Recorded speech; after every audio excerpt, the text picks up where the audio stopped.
Thank you, everybody. We live. We live. Everybody, thank you for coming out for free game.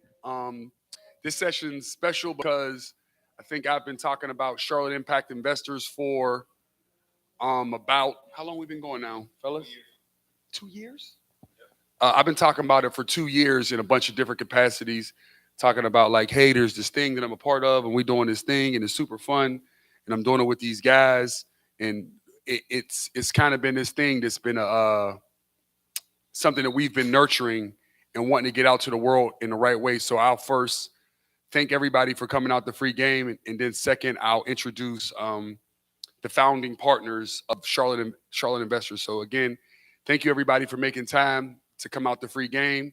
We appreciate you spending time with us. We appreciate learning together, and I think tonight will be a fun experience because I leverage Chef Todd and Mr. McCall for mentorship myself. They're people that I count on as friends, but more importantly, they're people that I call when I don't know the answer to a question because it's something I haven't experienced, and they all have a wealth of knowledge. So I'll turn it over first to Mr. McCall. Um, Mr. McCall, no, I'll let you do it, man. What you want me to do? Well, I'm a retired person. You can tell. Mr. McCall is the. How do Chef? You want to do a better job? This whole city.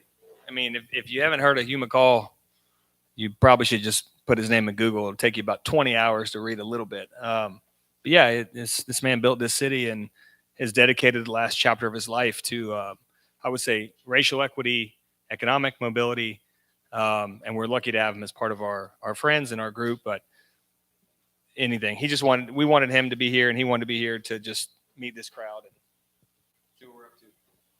And I think to echo, just super passionate about getting stuff done. I think everybody know me, and I call bullshit on a lot of people, right? Just like, yo, I'll just call bullshit for the sake of calling bullshit. And in meeting Mr. McCall was like, yo, it's curious. This dude has done so much and had built this whole town and has done tons of things, right? And I think everybody understands how I feel about systemic inequities. But to sit down with Mr. McCall and spend the amount of time that we've spent talking about these things and what we've seen him do with his own personal time and money to try to help push things forward has been remarkable. So thank you, Mr. McCall, and welcome. Thank you. I appreciate that good introduction. It was all Chef. Next, I guess we'll go the other direction, and Todd, we'll go last. Is Chef. Chef Todd, you want to introduce Chef, or you want me to introduce Chef? I guess nobody wants to introduce themselves, right? Yeah, go ahead. Todd? I can't wait to hear what he says. Yeah, go ahead. This will be good. Well, Kill him, bro. Kill him. Well, David Sheffer is a friend. He's a Charlotte native, product of CMS Public Schools, a UNC graduate, and is an investor. So have you ever heard of My Eye Doctor? Okay, well, you can thank David Sheffer for the expansion of My Eye Doctor. And he's worked in the private equity industry, investing in businesses, providing the capital needed and the knowledge needed so they could expand nationally and in some cases globally. And frankly, he's had very successful exits to the point where he and his lovely wife can do really whatever they want to do with their time. But we're very fortunate in that David, like Mr. McCall, like James, and so what I'm trying to do, we have a passion for entrepreneurship, and we have a passion for helping businesses grow so that wealth can be created for the entrepreneurs. And sometimes lack of capital is part of that challenge. And David has seen the flow of capital in meaningful ways and is using that knowledge to help entrepreneurs of all sizes. Can I add one thing? Go Yes, for sir. it, please. I trained him. That's right. David started off at McCall Partners, which is a firm Mr. McCall started.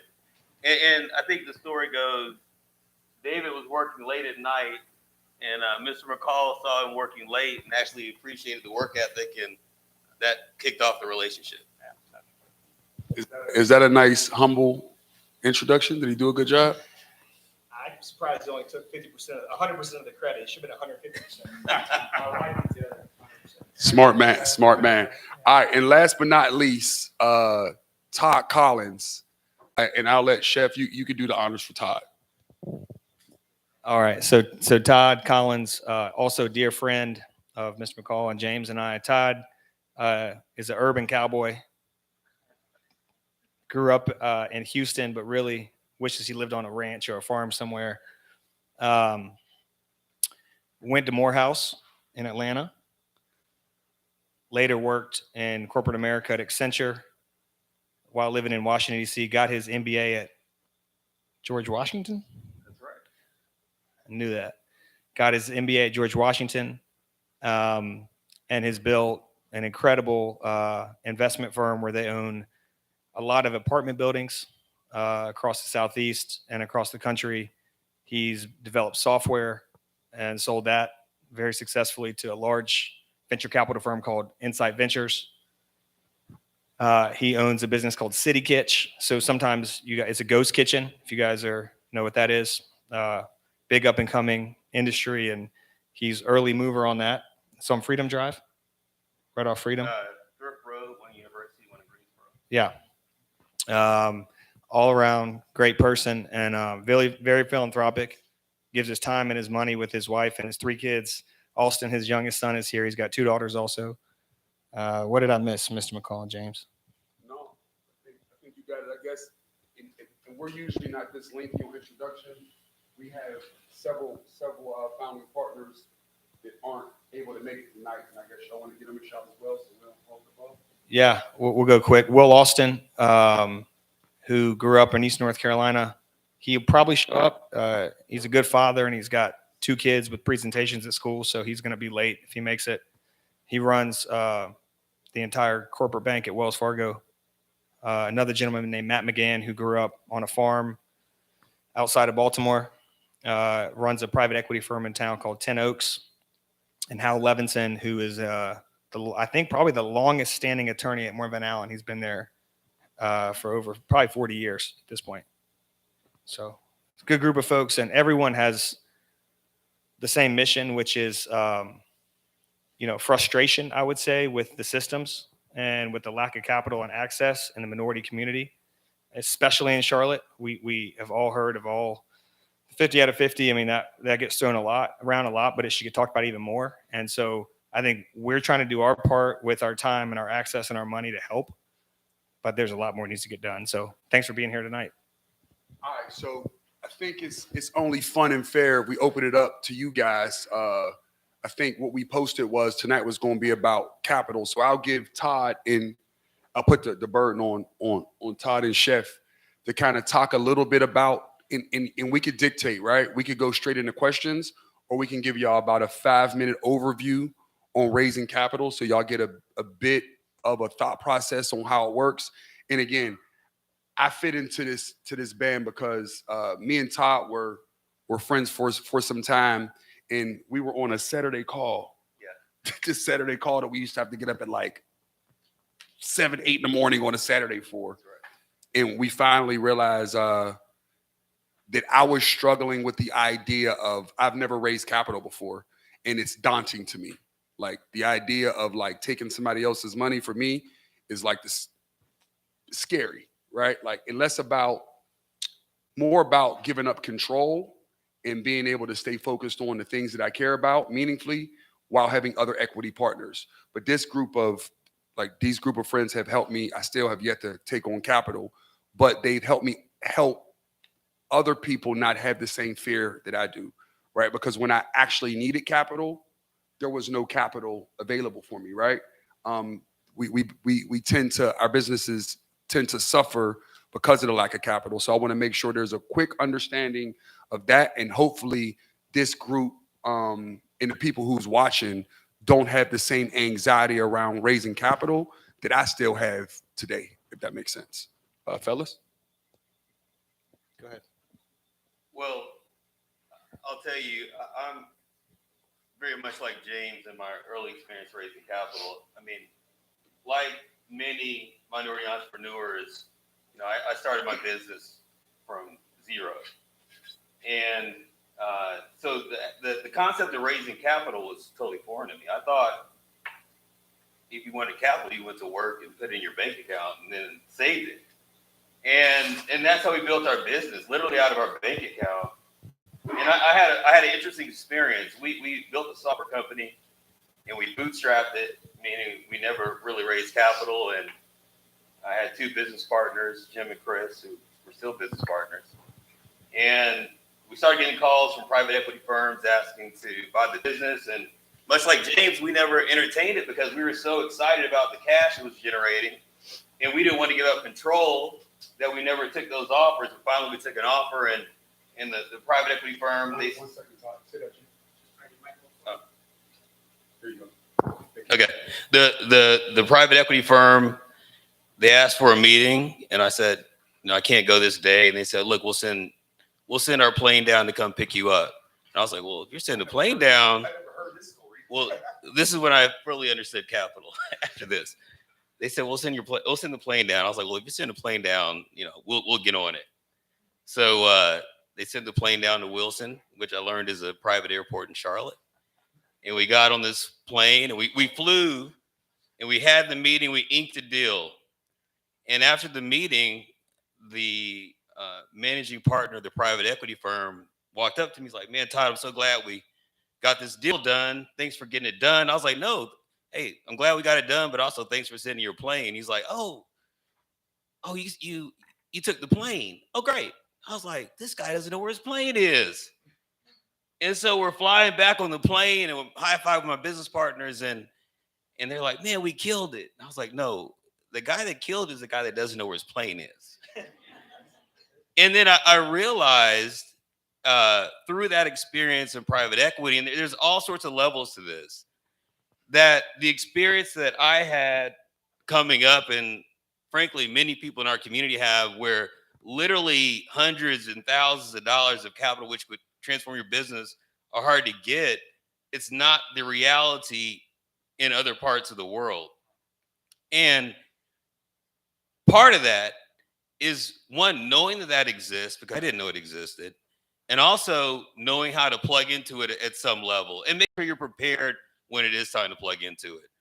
So one thing that we have done with Charlotte Impact Investors is we've raised a fund, and look, there's all levels of funds. I mean, there's funds that are billions and billions of dollars, and there's funds that are smaller, and we've raised, a few $1 million.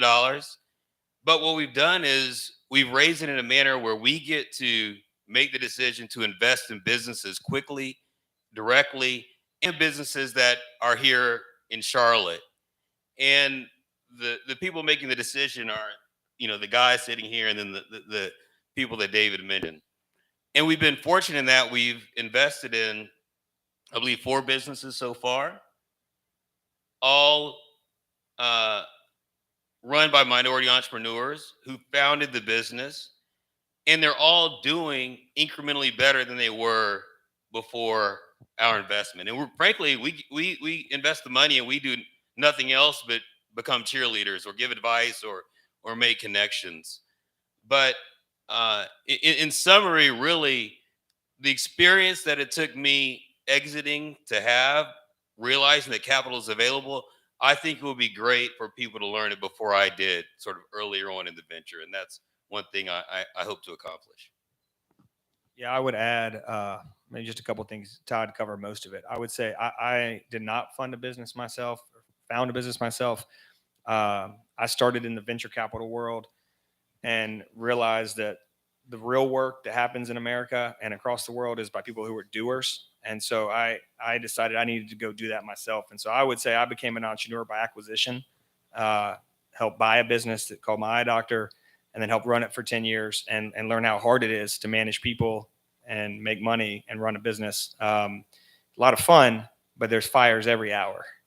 And I don't think I understood that as just an investor. And so I think this group has the benefit of now, through our careers and our lives, and we still have a lot to learn, obviously, but have now done both. Everyone in this group has both invested their money and their time, but also run a business. And I think it's hard, so I commend anybody in this room who's done it.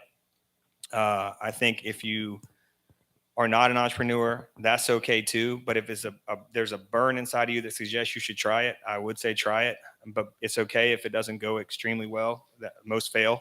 But our group and a lot of other people across this country are here to try and help reduce the failure rate and increase wealth and create success. So as Todd and James and Mr. McCall mentioned, we have this group, CLT Impact. It is a nonprofit.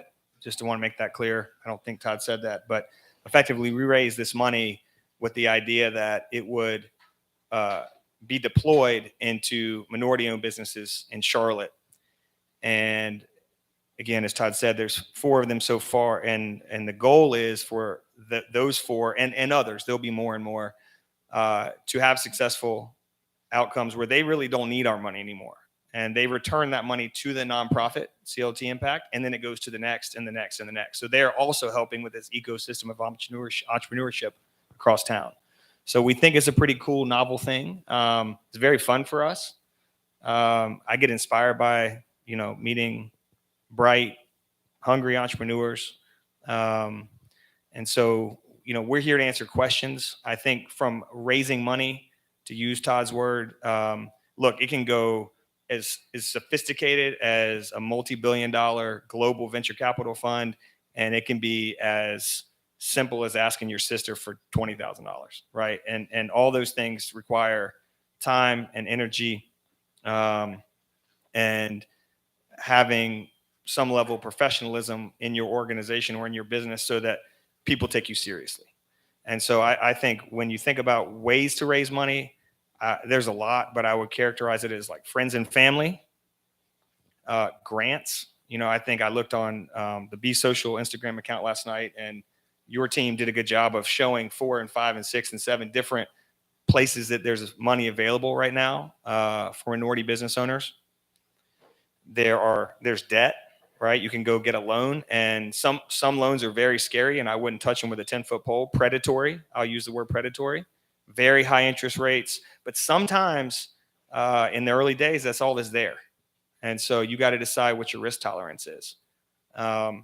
So if you have options, maybe you don't go that route, but if you don't have options and it's your only chance, you got to weigh the risk rewards. And then there's equity, which you're selling someone a portion of your business, either to take that money and put it in your pocket, but more likely for smaller businesses is to go in the bank account to then fuel hiring, fuel spend, fuel growth, to put rocket fuel, for lack of a better word, on your business.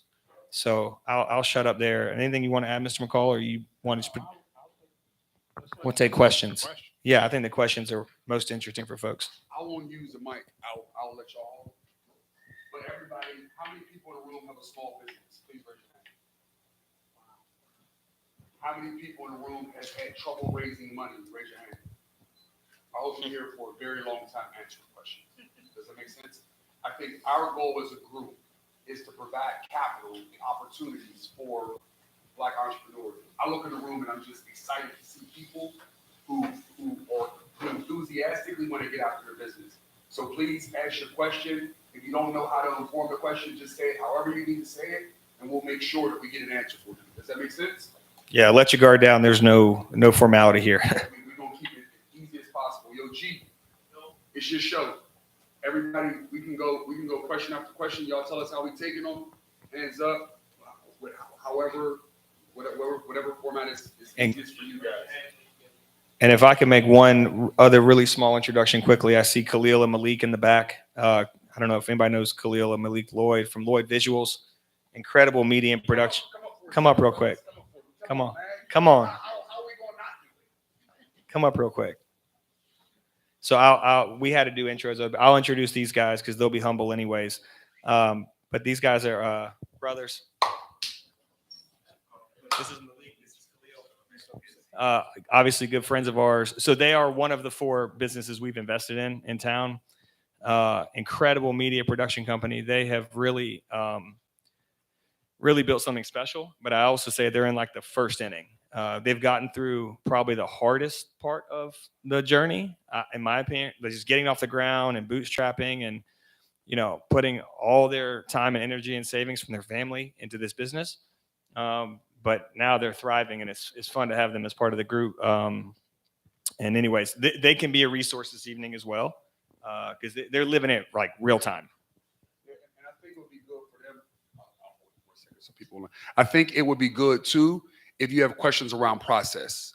I think the thing that I was most impressed with our CLT Impact team, we had an entrepreneur reach out to us, and Chef jumped on it, and I think he was our fourth deal, and Chef got it done in, how long was it, Todd? So I don't even know. 2 weeks. He got the funding done from time of connection. Keep in mind, it was like there's people in the room that I know personally, right? So it was people who we had a bit of intimate knowledge on their detail on their business, so we were able to go fast, and without me even being involved, led by Chef and Todd and the team, they were able to get something done in 2 weeks. And for me, I was like super proud of us. I think Hale was one that was on pushing us too. Like there were people who hadn't met. Did Hale get time with you? Each of the founders on their own found the time within that 2 weeks of their busy schedule to get with him and dig in and ask the right questions. And it was mostly through email. I don't believe we actually had a live call, but the team was able to like get something done that for I would say we moved we moved the mountain. I'll do a quick plug for him too. So I don't know if any of you guys are into hats, but his name's Gio. He owns Fitteds, which is in town. Great custom hats, and they're actually moving and doing a grand opening at their new location at Camp North End at 7:00 on Friday night. So if you're into hats and you're interested in entrepreneurship, go by Gio's store called Fitteds. If not, that's fine too. He'll probably show up and be here. He'll be the one with like a cool purple brim on under his hat. So. And again, I think G, like these guys, understanding. I know G online. I think just like Khalil, and G's a good person to speak to, just so you can kind of understand the experience, right? And again, I'm learning these guys. I'm learning from these guys while I'm working with them as well, right? So please feel free, dig, ask questions. Khalil, I think you wanted to jump for a second. One, I was hoping to be a fly on the wall, so it's all good. But for sure, now I understand representation is important, so it's a pleasure and honor to be in the room. I did have a question for you all, if I can kick it off. I wanted to talk about the power of relationships. I know that the reason why we got to this point with being partners are through relationships, and you kind of knew of me before we met. And so I just wanted you to speak on the power of relationships in your work. We've had an opportunity to build a relationship, and what I found through my journey is that relationships move mountains, right? So it's not who you know, it's who knows you, it's who's willing to give you an opportunity. So just wanted to kick off questions with that one. Mr. McCall, we've been doing all the talking. You want to talk about relationships? If I can get this straight on here. Is it on?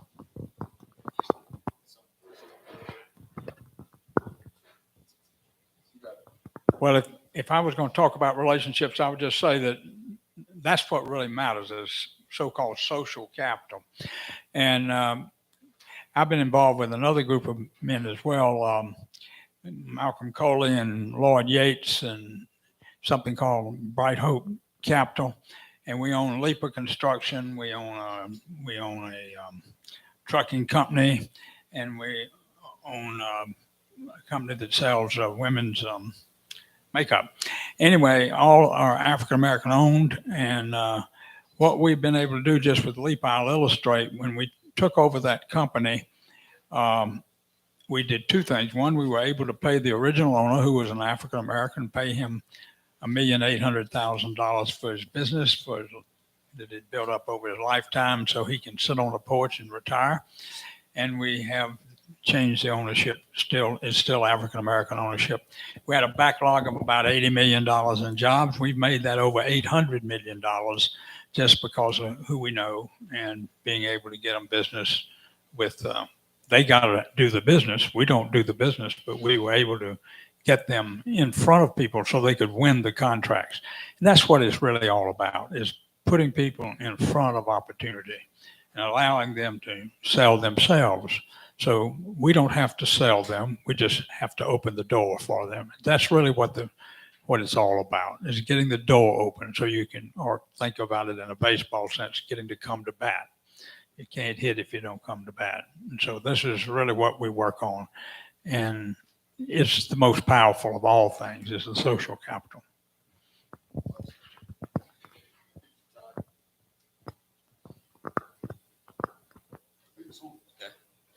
Well, we have a real estate company, as was mentioned, and we own all types of assets now. But we started off just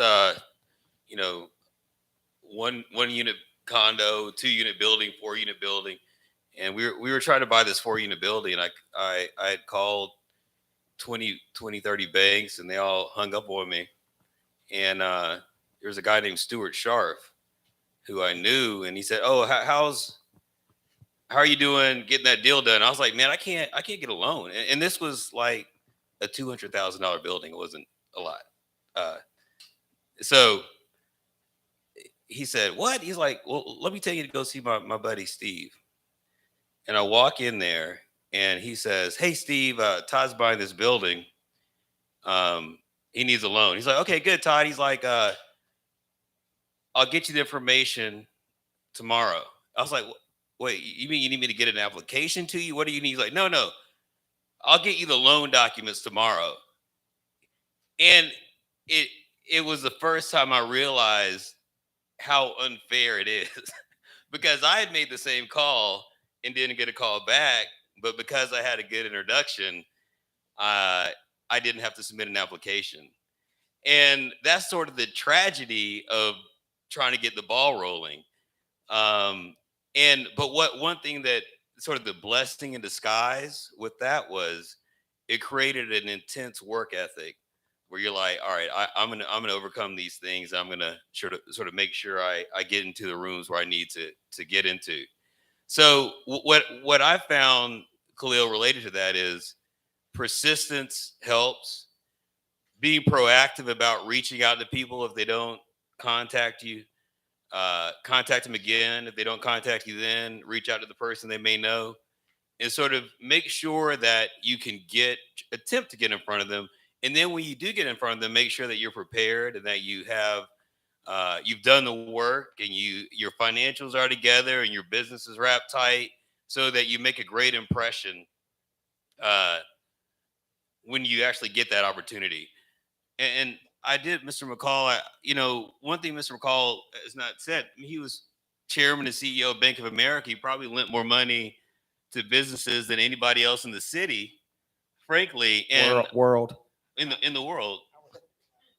And Stay down on the mic, please. I said I was thinking that too. Talk this shit, Mr. McCall. while he's the one thing I will say with Mr. McCall, we were in a room, a meeting, it was a conference, and a lot of people in there. Mr. McCall is a keynote speaker, and I think I was the only minority face in the room of any minority. And they asked him, there was a Q&A period, and they said, "Mr. McCall, what are you spending your time on now? Because what are some of the things you're spending your time on?" And he said, "Well, I'm trying to help grow minority businesses." And look, he didn't say it because of me. I thought a lot of it because he's speaking to a room of people that, frankly, may not have that same priority, but he let them know that that is his priority. And by default, some of them may think that. And I'm curious, I'll love for you to answer the question raised, but also I'd love to know, why have you spent your time under this purpose? You have to get an answer. You get the answer. Well, I'll give you a quick answer. And what changed my focus was the riots we had here in whatever year that was, whether that was 14 or 16, I can't remember.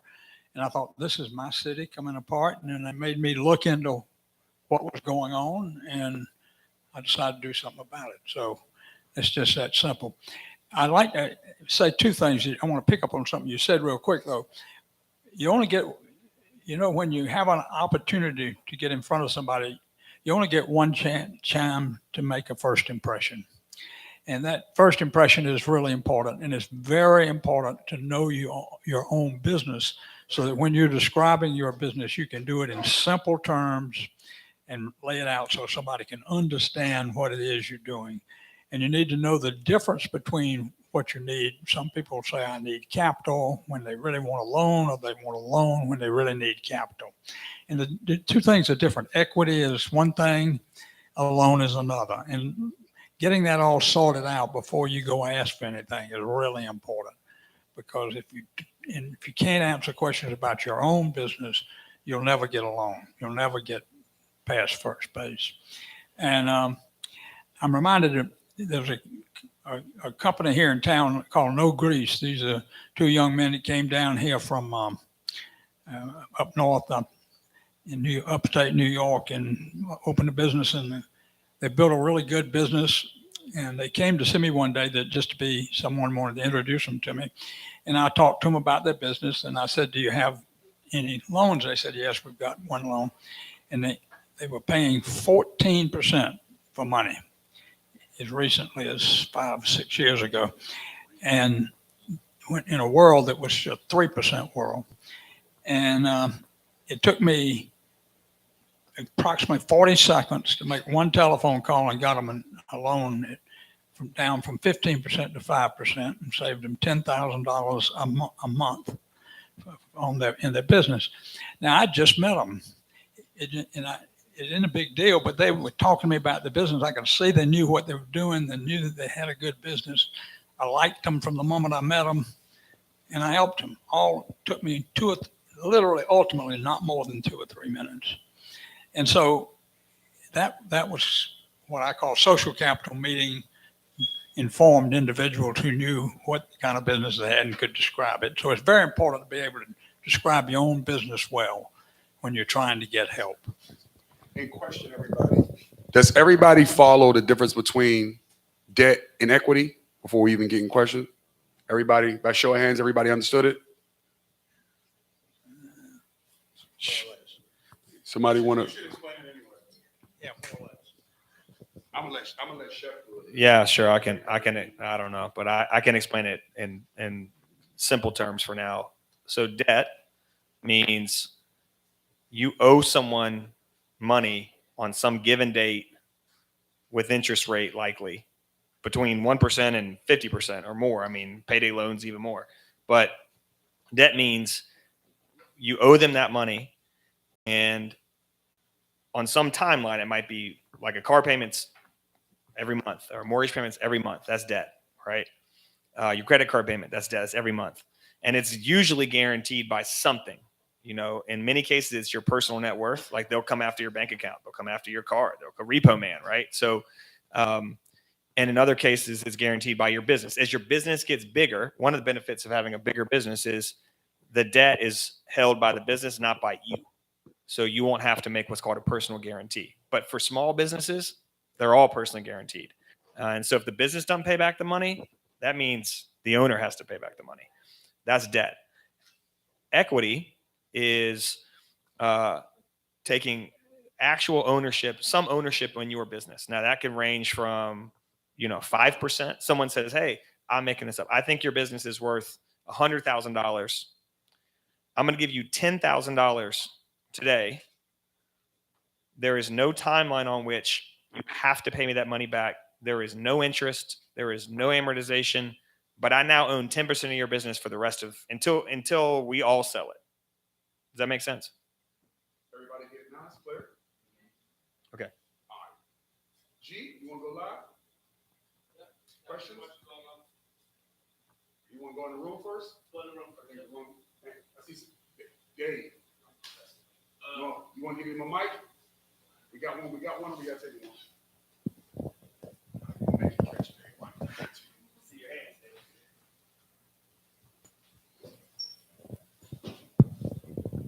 Dave. Thank y'all for taking the time. My name is David Butler, CEO of Hugh House. We're a marketing agency based here in Charlotte. My question centers around, it kind of gets at some of what James was talking about in terms of like I guess the tension or the anxiety between wanting to take on capital in any of its various forms. We're in a business that we're cash flow intensive only when we're operating, right? We have low overhead, all those types of things. We're healthy, et cetera. But there's still this kind of, well, I guess I'll get to the crux of it. What is the advice that you would give, or how would you ease that for folks who may not feel like they're not in a position where they need capital, but it's more of something that is providing more so of a cushion, additional cash flow, and what are the options for people who are in that position?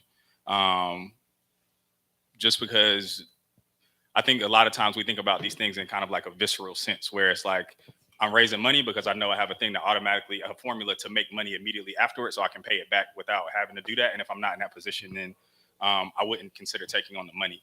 So just kind of curious how you all would approach a situation similar to that. Dave, it's interesting because we've went back and forth with that question constantly. And I think the thing that I've come to learn from talking to these dudes, and I'm short stopping it, because we talk so much that I think you'll understand the clarity of my answer. Take the money when you see there's a clear path to grow with. Does that make sense? Because if you're in a place where you don't need the capital, clearly you're positioned, right, in a way where your relationships can get you in rooms to have conversations quickly, right? And you uniquely understand your business enough to be able to communicate it, right? And you want to talk a little bit, just little brief, or because I think you said what your business was, but just so the people listening have context for people who have a similar business. Right. So yeah, we're a full service marketing agency. We do everything from strategy through creative, through community activations and engagement. Like I said, we're only cash flowing since when we're operating. We have maybe 5-6 people on staff on a regular. We scale up as needed for specific projects, and those we manage our margins really well. We're healthy, we're making money, but yeah, we're just in a position where it would be, for those times when you're not operating, when you're waiting on the next project or you're building towards the next project, where there's it's not a business where there is an immediate path where you're selling something or marketing. It's mostly relationship-based business in terms of how you land projects, how you gain new clients, et cetera. So there's not necessarily a direct path from a sales perspective. It's a kind of a grind in putting those relationships together, making those opportunities, finding the value that you can provide, and really aligning those opportunities with potential clients and partners and that kind of a thing, versus being something where you're like selling a product directly and you just need to scale up on inventory and you already have your kind of like outlet for sales. What you want me to start? I can start and then you guys chime in. Well, I would say this is a more generic answer to your question, but it's a great question, David. So I would start by saying, if you don't need the money and things are good, then you don't need the money, right? But if I was in your shoes or anyone's shoes, what I always do is I think about a 3 and a 5 year plan for my business. And in order to hit those benchmarks or those goals, that can be the amount of revenue you do, the amount of profit you're taking out and putting in your bank account at the end of the year. If I would characterize businesses as maybe 3, and this is generic also, but 3 ways. So some people start a business because they don't like corporate America. And if they can simply replace the amount of money they were earning on their job and be their own boss and set their own schedule, they're thrilled. And that's all they ever need to do. They don't want to manage employees. They don't want to manage a boss. They don't want to mess with any of that stuff. So if they're making $75,000 a year and they can find a way to create a business that they can make $75,000 a year within that bracket, and that their goal is to stay there and spend more time with their family or more traveling, whatever that may be, that person probably doesn't need to ever raise money if they can create what I'll call it like a lifestyle business, create a job, right? Then the second level is probably one where you're creating a business of some size with some employees, but it eventually becomes what's called passive income. So meaning if your goal is to make $75,000 a year, but not actually have your hands in the business, not be a doer anymore. That means you need to have employees that are doers, and you need to be able to make enough revenue to pay all your employees 1, 5, 10, whatever you have. And at the end of the year, you're making 75 grand doing kind of nothing anymore because it's on autopilot. That's another great way to be an entrepreneur. You may not need capital. I think the last one is someone who has a goal to scale. That's the word I'll use, to scale. And in that case, if you're saying, okay, if my 3 or 5 year plan is simply to go from making 75,000 to 80,000, I don't think you necessarily need capital. If your goal is to go from making 75,000 to 750,000 and you don't have some software that's going to scale because you've already built it and you have a people intensive creative professional services business, I think the only way you can do that is probably with more people and more clients. And unless you're willing to reinvest the money that otherwise would be your profit into the business so that you can hire 3 new employees, and in Khalil and Malik's case, buy 3 more cameras, and I'm making this stuff up, but then the only way to do that is either do it, my words, kind of organically and slowly in a way you can afford through your business, or you take on capital to accelerate it. And so I think the first question everyone should be asking themselves is, what is my 3-year goal? What is my 5-year goal? And how am I going to get there? I don't know if you guys have anything to add. I'd like to try answer that question slightly differently.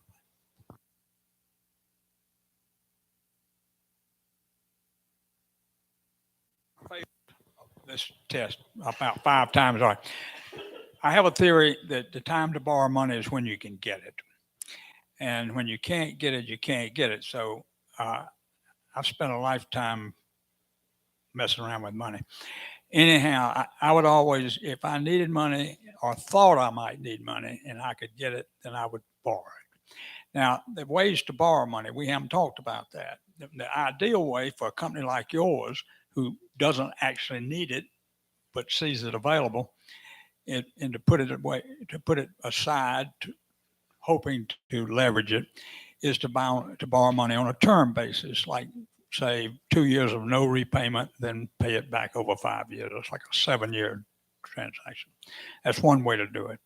And that way you postpone having to pay it back because you don't really want to pay it back. You wouldn't have borrowed it if you wanted to pay it back. And secondly, there are other types of credit, revolving credits, where you can get a credit that you might have it money 10 months out of the year, but you got to pay it back for a couple of months and before renewing it. But I like a term loan is a way to prepare for the future. If you see that the future's out there, like Chef was saying, if you know you're going to try to grow and you're going to need the money in your plan, then you should take it when you can get it. So, and you don't need a better lesson than one we're going through right now. I mean, 6 months ago, you could have gotten money at any price, basically. Today, you can't get money at any price. So that's why I say get it when you can get it.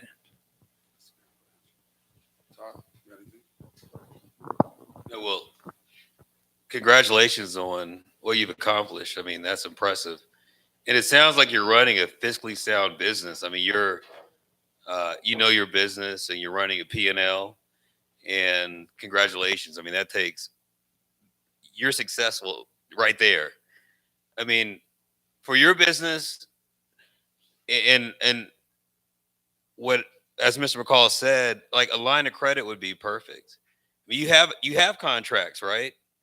You have revenue, you have a history, you have tax returns, and you have all those things that a bank looks for when issuing a line of credit.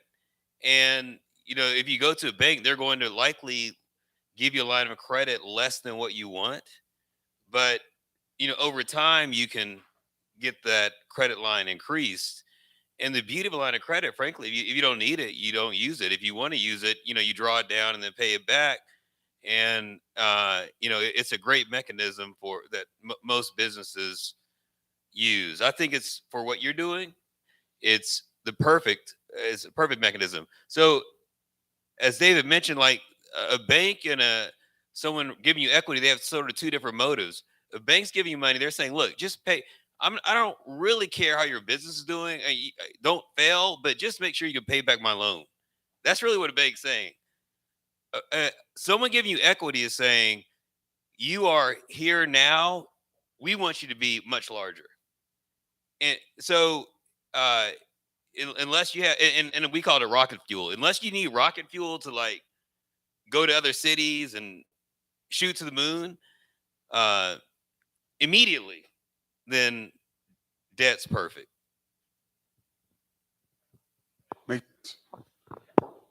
G, who's let's go in the room again. Any you had your hand up twice. Can we pass the mic up from Dave in the back? And please start with your name so everybody can hear it too.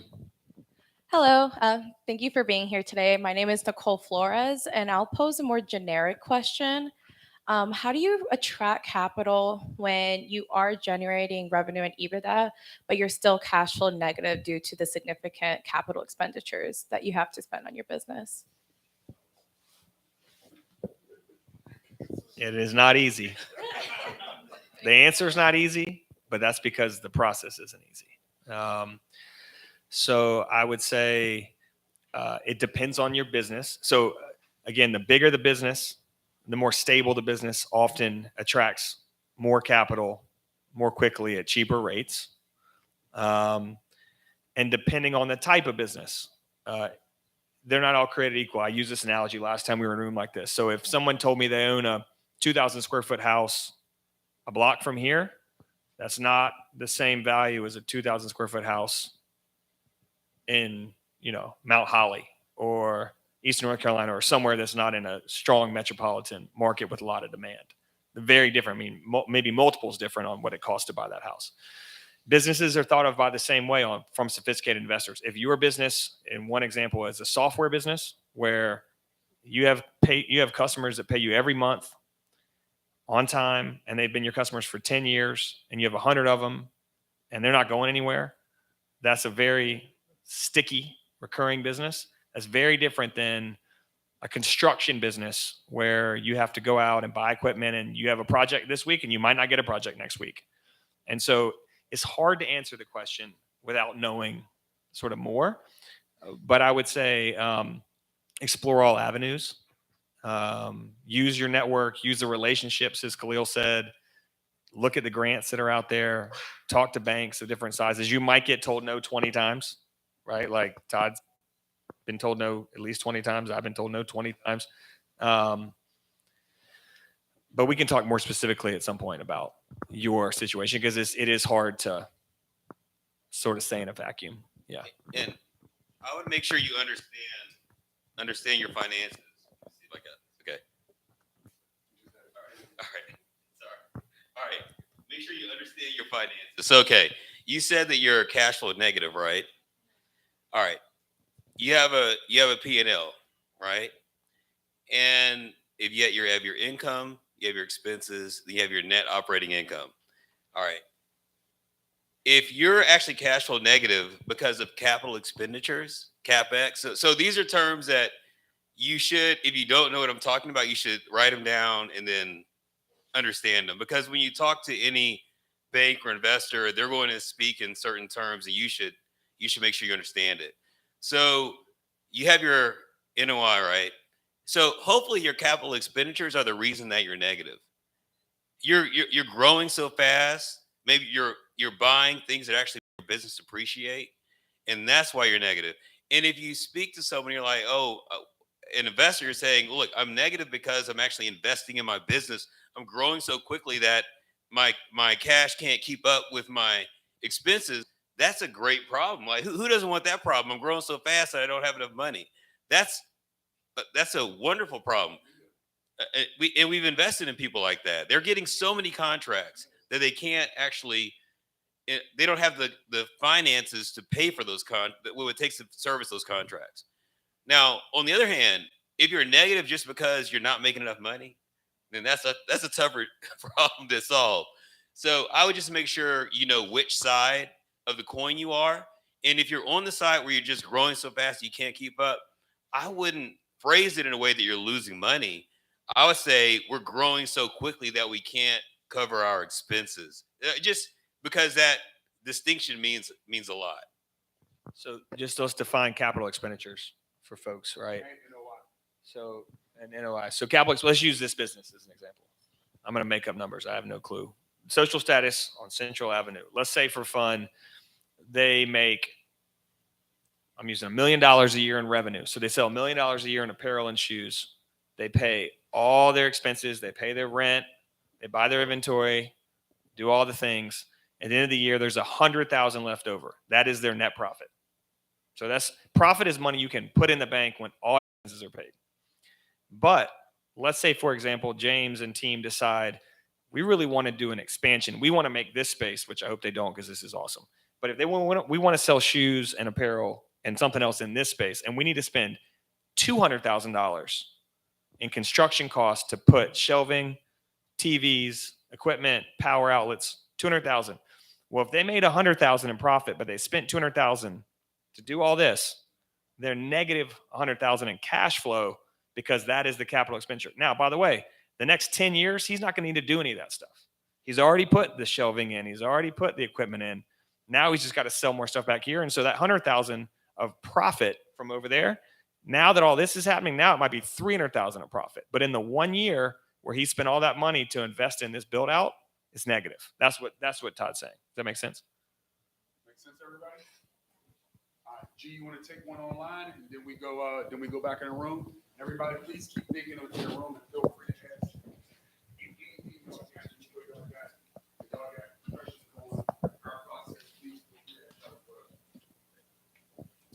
Right. So someone asked, what's the biggest hurdle in getting funding for a new business as a person of color?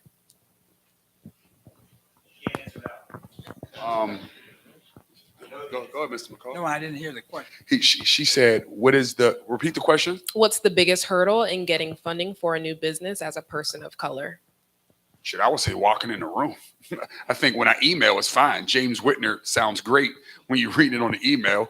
Prior to Google, my James Whitner was incredible. I hit you with all adjectives and verbs and get you with the James Whitner. And then I walk in the room, they're like, you're him? Then the conversation shifts. I mean, I did have that reaction to you. Really?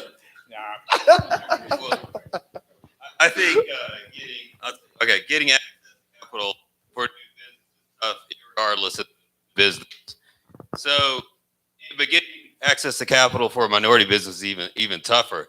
And frankly, some of the first sources of capital are not anything we were talking about. I mean, many people like, Bill Gates, it was his dad. I mean, people have sort of friends and family that are willing to bet on them. And sometimes, in our communities, we don't have friends and family that have the wealth to lend to an idea.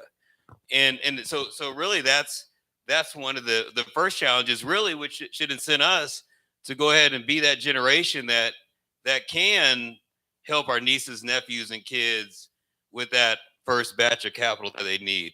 But the second, I'll tell you, if you don't have revenue, it's hard to get capital. People, banks, sort of Dave, they wouldn't lend like Dave. Like, he doesn't need it. They wouldn't lend to him. So when you need it, it is tough. But I would say non-traditional capital, the grants that David mentioned that are available, the city and county, they have different programs that are funding small amounts for early stage businesses. There's venture capital competitions that are hosted by like UNC Charlotte and other organizations. Those are some of the early stage capitals that you may want to pursue if you don't have, if you have a business without like hard assets, meaning, an apartment building they can lend against. And I'll jump in quickly too, just to give to color to Todd's first reply. If you start to look at Black wealth versus white wealth, so whoever asked that question online, probably in front of a computer or their phone, just Google the disparities. I think the number is like shocking. It's like we have like 10 grand savings to like the average of $250,000 for white families. So it's when you start talking about the first round of capital usually comes from friend and families and close circles. And the reason the reason CLT impact exists is because that line of fire isn't, G, what up? We talked about you before you was in the room. That line of fire, it just isn't set up for Black businesses. Full stop. Y'all got another one online before we take one in the room? Yeah. What's the process if you're just starting up and launching? What's the process of just? If you are just starting up and launching. Yeah, just so if you're just starting up a business, I think I mean, it's a lot of bootstrapping. Like there aren't the idea of getting funding, and Todd started to hit on this. Pre-revenue funding is next to impossible to get unless you got like hell. Even somebody said no to Facebook. Somebody said no to Uber. Somebody said no to all of these big companies that everybody can list because they're pre-revenue. Getting money pre-revenue is I mean, right now, today, it's out of vogue, right? So a year or 2 years ago, if you were in the right circles, if you had the right buzzwords, if you had a track record of success, you might have been able to raise money. But so many people lost it in the last year or two just on a hope and a dream that now everyone is running from pre-revenue startup non-profitable companies when it comes to funding. Doesn't mean you shouldn't do it. This may be the best time to start a business and be disruptive and hire good talent. But raising capital for a startup today, it's very difficult. I'll say one more thing related to that and related to the disparity on raising money as a minority. I think, look, I'm a white male born in America. I was born on third base, starting there. So I acknowledge that. I think there are other folks who acknowledge that also want to help and give back. And so there are a number of very thoughtful, intentional pools of capital that are being made available in this city, but also around the country that minorities should be taking advantage of and should be looking hard at. And it doesn't really matter the reason why they exist. I mean, I think they exist. A lot of them exist because people care and they want to fix hundreds of years of problems in this country. But I think some of them exist so certain corporations can put it on their website. I don't really care. I think you should go get that money if it's there, is my point. So I think this is a time where there may be some incremental advantage relative to historic times for minorities to raise money in their environment. So look into that is my point. And I think it's still not easy, though. I'll tell you, the first thing you should do is not raise capital.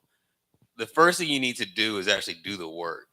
Like, you have to go create a business. You have to have a product or service that people actually want. You have to try to grow it. You have to say, what is my product market fit? Who's going to buy my product or service? And how many people will buy it? And what is the pricing? I mean, there's a lot of work that you should do before you ever go and raise capital. And I give Khalil with Lloyd Visuals a lot of credit because look, they did the work. They're producing great content. They had a following. They have a business. And then they said, wait, we have something. Let's go and let's figure out how to grow it. And then that's the part where you go raise capital. So the first thing, like, when it's funny, I'll have a conversation with someone. They're like, man, I have this idea for this business and I want to do it. And then I'm going to sell it. I'm like, wait, you already sold the business and you haven't even started it? Like, so no, you have to go and start a business and grow it. And then one day you'll have the great optionality, hopefully, if you go through all the hurdles, of deciding what is the best type of capital. That's like a blessed decision. But the first thing, I would just go do the work. And I'll jump in because Khalil mentioned it. Just keeping it at Khalil. Half of us knew him. So when we all sat down and we were formed, and Khalil's name came up, we were all like, "Oh, you mean Khalil?" Like, and I think at least 3 or 4 of us had already spent time with him personally because he done the work. I met Khalil at an event that Chef pushed me to go to meet some other folks, and Khalil just walked up to me and organically engaged in the conversation. And we followed up a couple times after that. He came to free games, so by the time we got without him ever knowing that I was a part of CLT Impact, he had no clue. So he also done the work on the relations part. So kudos to all of you for making the time to get out here tonight to just build on connecting, not just with us, but with each other. So we have a community to pick one another up, right? Because it's not just about talking to us about money. It's about creating an ecosystem where we're all building together and creating a community that we can pick each other up. I got one in the far back. G, is there a mic out there? We need to get one back there. My name is Alvin Jacobs, and I'm a photographer in the city. How many of you have, how many of you have creative businesses? How many people in here who are creatives and you're artists that have your business in order? Have you heard of the Opportunity Fund? Who's heard of raise your hand if you heard of the Opportunity Fund. Who has submitted an application for the Opportunity Fund? Do you know that there's up to $30,000 that is available to you from the city? That is free game. I want to see your application that expires on the 31st of this month. Go to the City of Charlotte website, and if you have a creative business and your business is in order, there is up to $30,000 available to each of you individually. G, please, for the folks online, can you get with G to make sure we post that link online as well so everyone sees that link? Absolutely. Yeah, thank you for saying it too. Absolutely. We got another question. We got two questions in the center we're going to take, G. My name is McGuire. My question is, what are some tips or pointers that you can give to a business that is positioning itself to be like for seed funding and stuff like that? Receipt. I would say have your house in order. And we keep saying have your house in order vaguely, right? First and foremost, have your books in order. Make sure you have your financials organized for 3 years. 3 years financials organized, right? Be able to have a presentation or a deck built so you can be able to send someone an overview of your business so they can understand your business in how long before you get bored, Mr. McCall? I would say tax returns are really important, that you need to have your tax returns available because that tells a story that people will believe, that is banks will believe. Okay. So that's one thing, just adding that. I'm good. Okay. Chef? I would, as these guys both said, be prepared, have your house in order, be organized, have someone you trust and know look over it, right? So if someone sends me a 5-page presentation on their business and there's 7 grammatical errors and 10 spelling errors and the wrong, I'm sort of like, this says enough to me about their style. And if this is important to them, they would have taken more time and they'd have been thoughtful about it.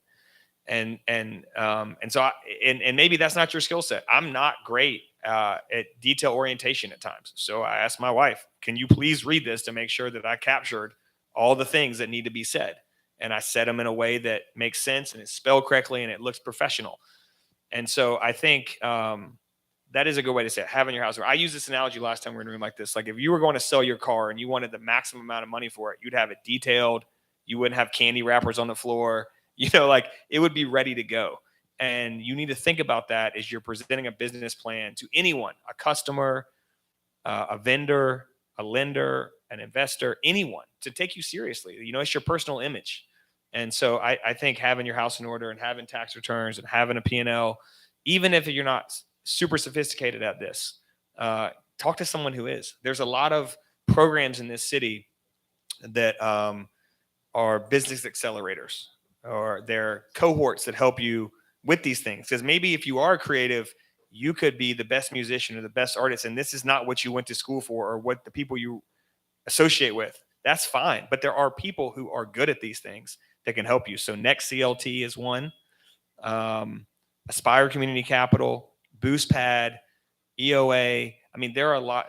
Khalil, what's the other one I'm missing? The City Accelerator. Anyways, Amped Up. Thank you, Khalil. So there's 5 that I just routed off, and I'm sure there's more I don't know about that are great resources in this city to get with peers and compare notes and have leaders and people who have been there and done that speak to you and look at your pitch and look at your work and answer questions and do it as part of a community, not, once and then you're kind of gone. And so I think if you have people in your network that you trust, use them. If you don't have people in your network, then looks like Will Austin might be here. Come on, Will. Come on, Will. What are you doing hiding over there? Anyways, I think you get the point. Welcome, Will Austin. We introduced you by name only earlier, but Will's the guy I mentioned who grew up in North Carolina, brilliant human being, Morehead Scholar at Carolina, Harvard Business School, great family. Now runs the corporate bank for Wells Fargo, and is a good dad. That's why he's late, because his kids were presenting at school and he had to be there. And they are 8 and 10, 7 and 9. God, it was close. See, we actually all like each other. You know, the last thing I'll say regarding that question, you should use tools at your disposal. So you guys have heard of Canva. So you can go to Canva, you can type in investor presentation. It'll give you 30 to choose from.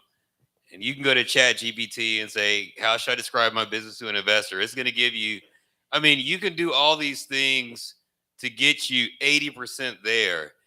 And then once you're 80% there, you can go to the broader community and say, look, I have something that I'd love for you to look at. And it looks good. It's real. Give me your feedback. And then they may say, hey, look, you need a forecast here. You need a marketing plan. They'll give you other thoughts that you can incorporate that.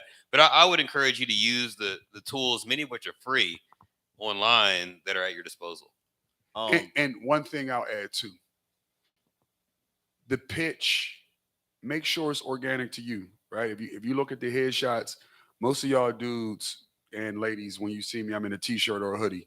When I met Mr. McCall for the first time in his office, I think I was in a t-shirt or a hoodie, right? I'm always authentically me, right? Be who you are, but own your pitch.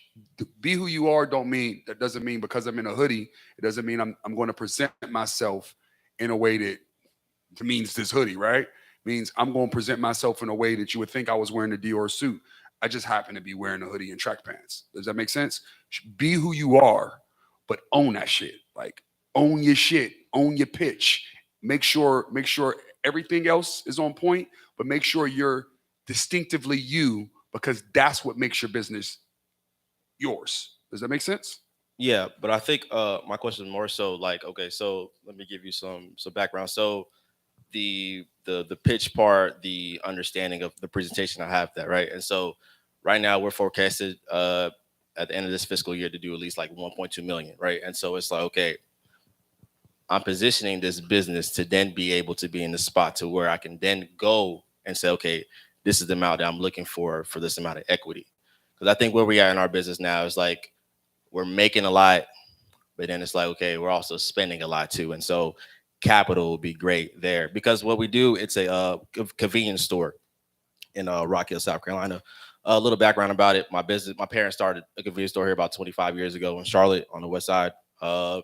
We grew up in it. I went to school, came back, and I was like, you know what? I got this concept. Let's run with it.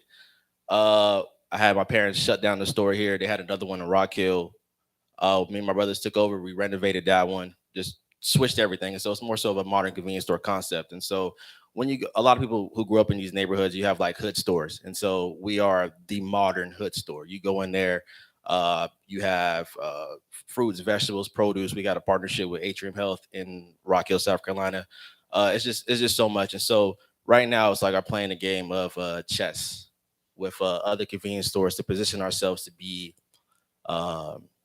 the way I look at it, I'm focused on trying to build a monopoly in the industry, looking at other C stores, and I understand who are behind the counters because I grew up in the business. My parents grew up, my aunts, my uncles, their friends. I know the business, right? And so, like I said, this year we're forecast to do at least 1.2 million, have another property we're trying to open at the end of 2024, and then another one at 2025. So I got something for you. I'll pull up on you. How about that? I'll send you the address. I got you. Say less.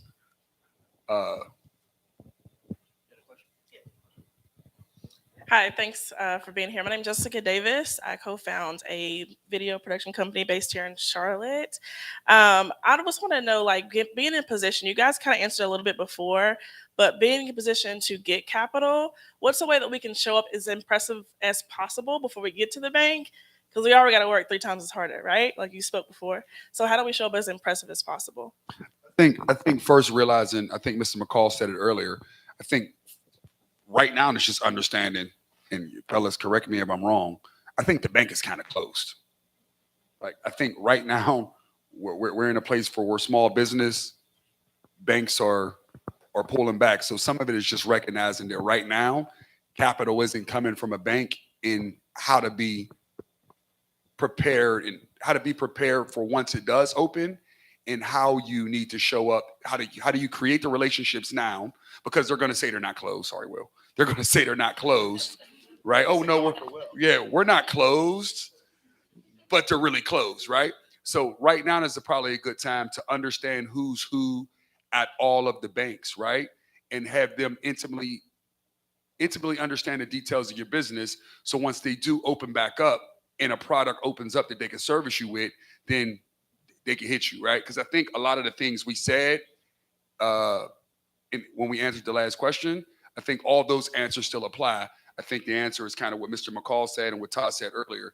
Know who's open for business and who's closed, because that also will dictate who you should go to when to get what. Does that make sense? If a good is that a CFO? A good CFO knows where to get money when, if that makes sense. I mean, Will is perfect to answer this question generally, like, or at least amongst us, besides Mr. McCall, who's the GOAT. Yeah. So first, my views only reflect Will Alston's personal views. So let's put the disclaimer out there. Look, I think it's from a banking perspective, relationships matter, right? And you just have to spend time getting to know, establishing relationships, and talking to people. I think that goes a long way. And it also depends on kind of what stage your business is in, right? I think true startup stage with no revenues, banks typically underwrite what the cash flows are and the ability to repay the loan. And they're going to look at that. And I got here a little earlier and heard some of the answers. So I completely agree with what Todd and Mr. McCall all said earlier in terms of being prepared. But I think it's knowing your numbers, right? And if that's not your strong suit, find somebody in your network or in your circle that can help you with that part and put all that together. But I'll leave it at relationships matter, and where you bank, build a relationship, because that'll help you on the business side down the road. Will sound like President Obama.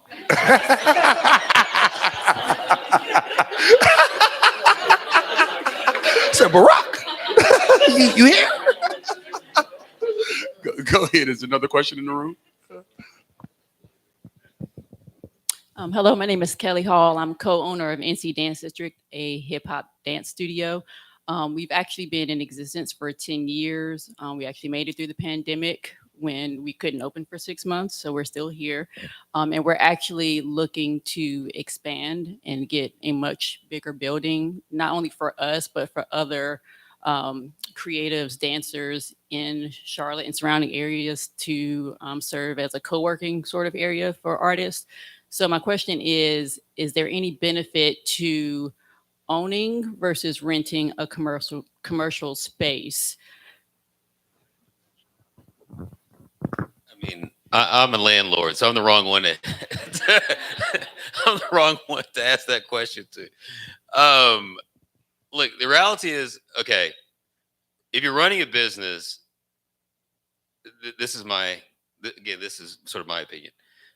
A business takes so much time and energy and capital that should go toward running your business, which is the dance studio, versus being a landlord. Because look, you're going to have a commercial HVAC that costs $25,000. You're going to have all these different things that you will be responsible for as a landlord versus as a business owner. Now, once you have a really successful business and you just have extra capital that you need to deploy, yeah, maybe you buy a building, because there are tax advantages of being a commercial real estate owner. But that wouldn't be the first thing that I do. And as far as a dance studio, we own a number of properties around Charlotte. One is the East Town Market, and we've had, I commend you on 10 years, because we've had like 3 dance studios go in and out of that center like every 6 months. It's hard. It's challenging. And we're creative, though. We figure out other ways to supply our business. Well, I'll say here's what I would. This is as a landlord speaking to someone who, like a person could be a great tenant. You have a great track record. You have a business that's been around for 10 years, right? You presented it very succinctly. Like it took you like 5 seconds to say what you did. Landlords will fight over you. I would go and negotiate a rate with a landlord that is much more beneficial than going and buying a building. And you will get, in this market, as Mr. McCall said, the economy's changed a bit. Landlords are fighting for tenants. I would go and I would, you don't have to, you could hire a broker, you don't have to, but I would go and make them fight over you. And you'll be impressed with what you get. And with that, is there are there any, I guess, keys to trying to obtain funding, because we are trying to build a massive building, or not build, but Okay. at least inhabit a massive building? So and that's one of the advantages of having the landlords fight over you. There's build out costs that landlords pay to the tenant, which is standard practice in any real estate deal. And it's normally some number times, square footage of space. And, like we're negotiating deals right now that range from $15 a square foot up to $55 a square foot in build out costs. The landlord, if you sign a lease that's long enough, so if you're signing 1 year lease, they're not going to do a lot. If you're saying, look, I'm going to do 5 years or longer, they will pay for your build out. They will effectively be your bank. And you wouldn't be the only person doing that. Atrium, Novant, all large companies, this is how they operate. And really, that's how we should operate as well. Candidly, I'm a person who has different beliefs, but what he's just said about we're negotiating our office facility, and it's exactly what he just said. We're looking at 4 or 5 different deals on, I think, 5 to 7 year terms, and they're going to be the built out's going to be 100% paid for by the landlord. So to Todd's point, sound like y'all was matchmaking right there. That could be like tenant, landlord. I mean, so we can talk later if you like. You should hit him up afterwards in direct traffic. So I've seen Todd dance. He could be an instructor too. We welcome you anytime. Well, but no, really. If you have, so you're gonna have an LOI, you're gonna have term sheets and all. We'd be happy to review that with you. We have a whole team. That's all they do, all day, every day. And there's like 5 levers in a commercial lease, and you can pull those levers different ways to make sure that it works out in your benefit. I wanted to add 2 things to that. One, the way I think about it is, you've got a successful business. I'd rather see you reinvest every dollar in the growth of that business than to what Todd said, trying to maintain a property or manage a property. You also have flexibility. So as your business grows, you're not stuck in the property that you already own. You can move to the other spaces. And then when I first came in and I was standing in the corner over there, I know the question came up about wealth within the Black community and the white community. There was a consulting report that came out probably 6 years ago that talked about wealth in those communities. And even within, let's just say, the top 5 or 10% of earners in those communities and what it looks like. And one of the things it said is, as Black people, we are over-indexed to real estate. And real estate does not grow at as fast of a rate as operating businesses and the equity in the businesses that you're building. And so growing that cash flow in that business is going to have a greater long-term payoff generally than real estate overall. And I just, to me, that's something that, because I love real estate, right? And it's something that struck me as one of those things that I never really thought about it that way. It's something I think for a lot of us, we're very comfortable with it. It's tangible. We can see it. But the reality is equity ownership outpaces real estate returns. And when you compound that over a long period of time, that's part of what contributes to the wealth differential within Black communities and white communities. we all got to do more of these, because for everything that y'all are both saying, the adjusted position is the reason we're here, right? We don't have access to capital to be able to cash in on that equity, right? So more of this will get us more of that. Does that make sense? G, what we got? I see somebody all the way in the back. I always appreciate the person in the back. Hi, and how are even y'all? somebody even all the way further in the back. You go first, and then somebody all the way in the back. You got the mic. Go ahead. You got it. Hi, my name is Moasia. I own Iman Company. We cast models for music videos, photo shoots. I'm also a creative director. So if a client wants me to help them come up with a photo shoot idea, I'm there to just make it happen. And I'm big on relationships. Like, I want to gain relationships. I'm coming up to a year of owning my business. So I'm big on building relationships, letting people know who I am. The thing is, though, is when I have a client. So for example, I have a client who needs some models for a clothing brand. I'm okay with accepting the compensation of like a t-shirt for the models versus payment. And I'm doing that because I want a relationship. I want to gain the relationships with them. But I guess my question is, how do you balance accepting payment and compensation for relationships? Dave snatched the mic out of my hand. Well, I would say, like in any relationship, set boundaries. Because there are very successful business owners who still, word I'll use, barter. You know, I'll cut your hair if you cut my lawn. I'm using a dumb example, but that happens. But at some point, you can't deposit that T-shirt in your bank account, and you can't pay your rent with that T-shirt. It might be a great T-shirt, but it's not that great. And so I think it's okay, in my opinion, if you can afford it financially as you're starting your business, to your point, you're a year in, to build your brand and build your clientele and start. But at some point in that, each one of your clients' relationships, it's got to be like a one-time thing. Like, okay, for this T-shirt, I'm not doing this for the T-shirt. I'm doing this because I believe in you and I'm willing to give you a shot. And you don't have to pay me for the first 30 days. But after that, you can have your T-shirt back if you want. Like, this is not a charity, right? And so I think you have to decide, is this a passion project where I want to do something because I love it and I can help people and I can maybe have a side hustle with it? Then fine. And you have a job on top of that. If this is your job and source of income, one T-shirt and that's it. Like, I think you have to set the boundary. And one of the beauties of being an entrepreneur is you can say no. You don't have to do that.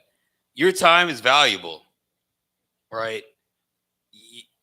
And people will ask for a lot of things that you can just say no to. Because one of the challenges is, and I experienced this with one of our software business, not the bartering part, but just not getting paid for really what you're giving. You know, if cost is the only thing that is making someone use you, then likely you don't have like the right customer and the right business. People pay for what they want all day, every day. And your business is no different than that. And I would just make sure you're not setting a precedent, because when you set that precedent, it's very challenging to get away from it. They're going to tell their friends or their associates, and oh yeah, give her 2 T-shirts. She's going to do the work. Like, no, we don't do T-shirts anymore. You need to pay us. I would encourage you to do that. No more T-shirts. I don't know your business like that, but I would stop that. You're going to experience a drop off at first, but keep doing the work and everything they said will hold true. Unless it's James's shoes that actually have like real value. No, don't barter. Take the money. Promise you, take the money. Red.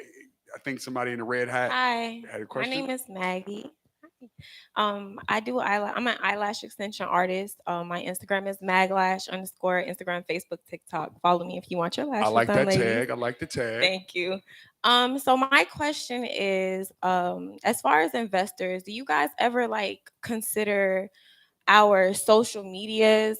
Like, is that changing more so that the media is growing and we're all into technology now, outside of like the tax returns and stuff like that? Like, do you guys take heed to our social media accounts? Because a lot of us put a lot of energy and time into our content. I'll answer that one. I take heed into it as much as you do. If it's yours, you should be able to monetize it. So you shouldn't talk to me about it. Does that make sense?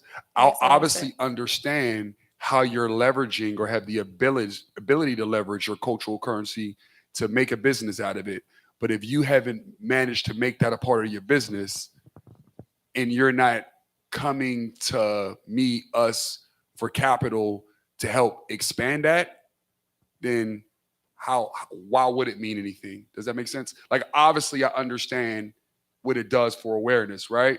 But I think a lot of people put a lot of stake and energy into building a social media following instead of actually building a business. Does that make sense? I think Todd said it earlier. Like, yo, let me see a P&L. Like, followers is cool. Who follow you, who DM'd you, who you chatting with in the comments. That's cool, right? But you have to have the ability to turn social currency into actual currency. Does that make sense? That's more the people who Kim Kardashian, everybody liking whatever she's doing. She's managed to take being famous. No shot. No hate here, Kim. Being famous not for not much of anything on a tangible talent. She's taken her social network and turned it into actual currency, while some people are just focused on the likes and the clicks. Make sense? All right. Was there another question back there? We need to take one online, G. Oh, go ahead. Hey, what's up, everybody? Khalil Lloyd. So I just wanted to talk about two things, criteria and process. So I just wanted to demystify those two things, okay? Criteria, typically within Charlotte Impact, and I'm not speaking for them, but my process was that you have to make sure that your gross revenue is $250,000, right? $250,000, you want to be in good standing with the IRS. You want to make sure you pay your payroll taxes, unemployment taxes, all that good stuff, right? Now, to my first question, I asked about relationships, right? So if you have a good relationship with somebody, that could potentially go out the window, the criteria, right? But off the bat, the standard is that your company, you want to be generating at least $250,000 in gross revenue. And then again, have all of your finances in order and be able to communicate your value, have a viable business model that actually makes money, right? We're in business to make money. So that's key. All right, process. So I'll talk quickly about my process, right? In 2020, when the world shut down, we were trying to figure out what we were going to do. I said, you know what? Let me take this opportunity to invest back into myself and my knowledge. So I signed up for the Amped Up program, right? So it's a accelerator program that the city of Charlotte runs. It's free of charge. I think the criteria is that you have to make around 150 to 175,000, but it takes you through a 7-month program, and they give you the option to meet a lot of people that are subject matter experts in finance, marketing, you name it. Once I graduated from that program, then I entered another accelerator program called Entrepreneurs Organization Accelerator, right? The theme here is that I needed to educate myself on how to truly run a business because I can't go to a rich uncle. I can't go to my mom and dad to ask for anything. If anything, they're coming to me. They're like, yo, Khalil, I need help with the mortgage this month. So I'm like, all right, cool, I got you, right? So that was really key. And so my process, once I graduated, I'm still in the EOA program, which I'm about to graduate, but by then I had already connected with some of the gentlemen in Charlotte Impact. And so all I needed to do then was to make sure that I communicated my value and I was really clear on what we needed. For me personally, I wanted to partner with them because of the relationship, right? So that I can call Todd, so I can call David or James and be like, hey, I got a question, right? So it can lessen my learning curve. So that was my reasoning. I just wanted to be really clear about criteria and process just to demystify that. And then again, I'm happy to have a conversation outside of this. I'm happy to be a resource to you all. So I just wanted to mention that. And then there was a question in the chat around like private equity versus venture capital. And so I don't know if you guys want to talk about that at all, but somebody in the chat asked about that. So I think that'll be good to just talk through. Yeah, well, typically they're not that different at some level, right? So at the highest level, venture capital firms and private equity firms are kind of in the same category, same family, where someone, it could be a wealthy individual, it could be an endowment, it could be a pension fund, it could be the postal workers union, it could be anybody, is giving them money and saying, we are invested in stocks and bonds and real estate and a lot of other things, but we want a little slice of our worth to be invested in what's called an alternative asset. In this case, private equity, venture capital, to try and take more risk for more. So if you invest in the stock market for the next 20 years, you hope to make 8%. If you invest in real estate, you might hope to make 10%. The best private equity might make 20 or 30 or 40%, or you might lose it all. And so it's having some allocation to that asset class. Now, what do those people do once they have the money? They are typically investing it in businesses. Venture capital, think of that as more early stage. So maybe the first few years of a business, maybe more bleeding edge technology. So think new software, ChatGPT, think biotech, something that many people in the room will not even understand, including myself. but they hope to invest in, let's say, 10 companies. They might lose money on 8, literally lose everything on 8. One of them, they might get their money back, make a little money, but one of them is going to make them 100 times what they invested. And that's a lottery ticket that those people are sophisticatedly betting on. Private equity is a more mature business with actual cash flow, actual profits, been in business for years, often more predictable. And if they invest in 10 businesses, they might lose money on one, sometimes on none. They're probably going to make 2 to 3 times their money on the others. And if they get really lucky, they'll have some kind of winner, but it's not going to be Uber and Facebook and, you know, Amazon and all these things that are out there that were really venture capital funded. That means someone took a huge risk way early. And for everything they do, 90% are going to just flame out. Private equity is the same concept, but they're putting money in a much more stable, secure, less risky, less lottery ticket type environment. Would you agree with that, Mr. McCall? I mean, he taught me all this. I hope I'm right. No, your explanation is exactly correct. And I don't think anybody here is ready for private equity. You're not ready for that yet. You haven't built big enough businesses, but we're on the way. That's the way to look at it. So that's a good explanation that you've just made. See what we got online. Anything else in the room while we look online? Uh-oh. Who's first? Hello, my name is Mel. I own a company called Bespoke Opulence. It's a luxury concierge service. It specializes in lifestyle management and travel. It's in the pre-revenue stage. I just launched it in January.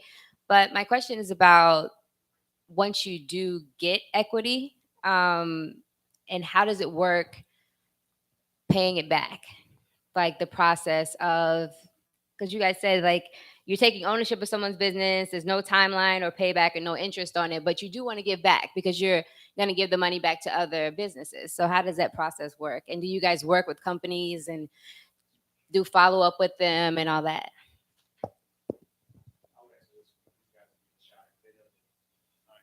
They know the answers to all this stuff too. Look, I would say private equity doesn't have to be like institutional money. Private equity is a coined phrase that's a hot topic, but I mean, private equity could be your cousin who says, look, I got an inheritance of $50,000 from my great grandmother. And, you know, I believe in you and I'd love to work a roommate or a friend. I'm just making anything, any of these things. Now that may not exist, but think of it the same way, which is, can someone give me money that I can use to build the business? And you may net I mean, if it's private equity, you do need to usually get the money back to them in 5 to 7 years, on average. But for an investor, equity investor, especially at the stage you are, or you might even be in the next couple of years, you know, they might own it for a long time. And I think in my experience, all money is not created equal from the equity side. The perfect scenario is one that shares your vision and can be additive to your experience. Bad person, predatory, looking for exploit you, looking to take advantage of you, you know, gonna be a menace, like every hour calling you, how's the business doing? How's the business doing? How's the business doing? You're like, I'm at lunch, you know? So I think that there's good and bad. And you guys are sophisticated to kind of know when you meet people, generally your gut is probably right. But I would say when you're looking for a partner, let's get away from the word private equity. When you're looking for a partner, whether debt, equity, grant, if it happens to come with the word Khalil used, access and relationships, or a skill set that you don't have, that can be more and more valuable than the dollars, right? So there are times where someone, I'm making up, someone thinks their business is worth $1 million. And someone from down the street they don't know that really just has some extra money sitting around because they retired is willing to say, fine, I'll value your business at $1 million and I want to buy 10% of it for $100,000. Someone who really understands your business and has been there, done that, has a relationship with access says, look, I only think it's worth $600,000. So I'm going to give you $60,000 for 10%. That might hurt your ego at first, But in the long run, you might be way better off, because if the goal is to take the money and the relationships and the access and the counsel to grow, think about that as a really important piece of who you're partnering with. Like, think of it like a marriage, or a strong relationship. Like, the money matters from where it comes from, but what that comes with that money, good or bad, is often equally or more important. And sometimes you're just so desperate you need the money, you'll just take it. But I'll be honest, right? But you hope not to be in that position. As Mr. McCall said, if it's available, even if you don't need it, try and get it and store it in a safe place for a while. And I think your question is, how do they actually get paid back one day? Is part of it. No, I think you were spot on. This was so one day, if you sell, let's say they invest, let's say your business is worth $1 million and they give you $100,000. That's 10%, right? One day, if you sell your business for $10 million, they're going to get $1 million. So they're waiting. They're waiting for you to have I call it a capital event. They're waiting for you to have a capital event. Either someone's going to give you a new batch of capital at higher valuation, or they're going to buy a portion of their business. And that is a very mature conversation. I mean, I think typically, like where you are right now, it would be I would hope friends and family and those sorts of things, because you don't want, like, to David's point, you don't want to give away your whole business before you get started. So you want someone who has your best interest at heart, who's not going to take an excessive amount of equity in your business. Yeah, the one thing I was going to add to Todd made me think about it. When I was in business school, I had this class called entrepreneurial finance. And the first thing the professor asked us is, do you want to be rich or do you want to be king? Right. And the reason I say that is because it's kind of like, do you want to own 100% of the $1 million business, or would you rather own 90% of the $10 million business? Right. And that's kind of where equity kind of comes into the picture. And so, when I think about what we're collectively doing, our goal, to David's point, with the relationships and the access and everything else, is to help businesses get to where they can be faster than they could do it on their own. Right. And so when I think about the equity, and I think a lot of times, like, again, within our community, we think a lot about, like, no, I don't know how I feel about giving up equity, right? It kind of feels a little unnatural. I don't know how I feel about having a partner, but I always go back to that. Do you want to be rich or do you want to be king? And which one is more important to you? And, I'll tell you, I'll take $9 million over $1 million in being king. But everybody's got to make that decision for themselves. And I think the relationships and the access is what helps you scale from 1 million to 10. So that was the only thing I'd add there.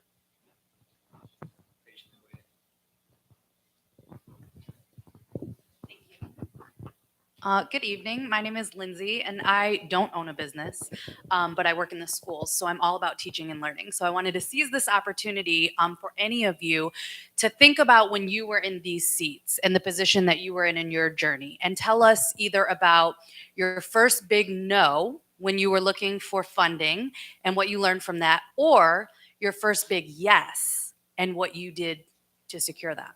Oh, I got one really quick, only because my big no is the reason why I still don't have.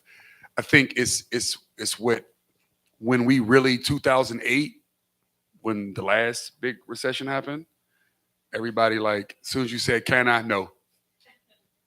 Right. I think everything was a no, to Todd's earlier point, and I didn't have relationships with anyone that could help me get to yes. So I think that jaded me for so long that I never looked up until it was what Mr. McCall said, when people started saying, banks would say yes at that point.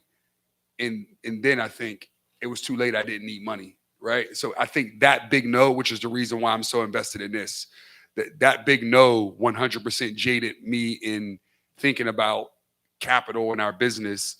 Right, wrong, or indifferent. We're a rare case where we've been able to make it this far without capital.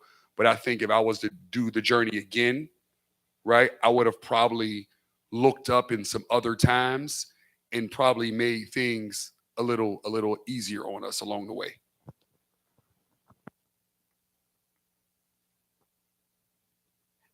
I don't know how to respond to that.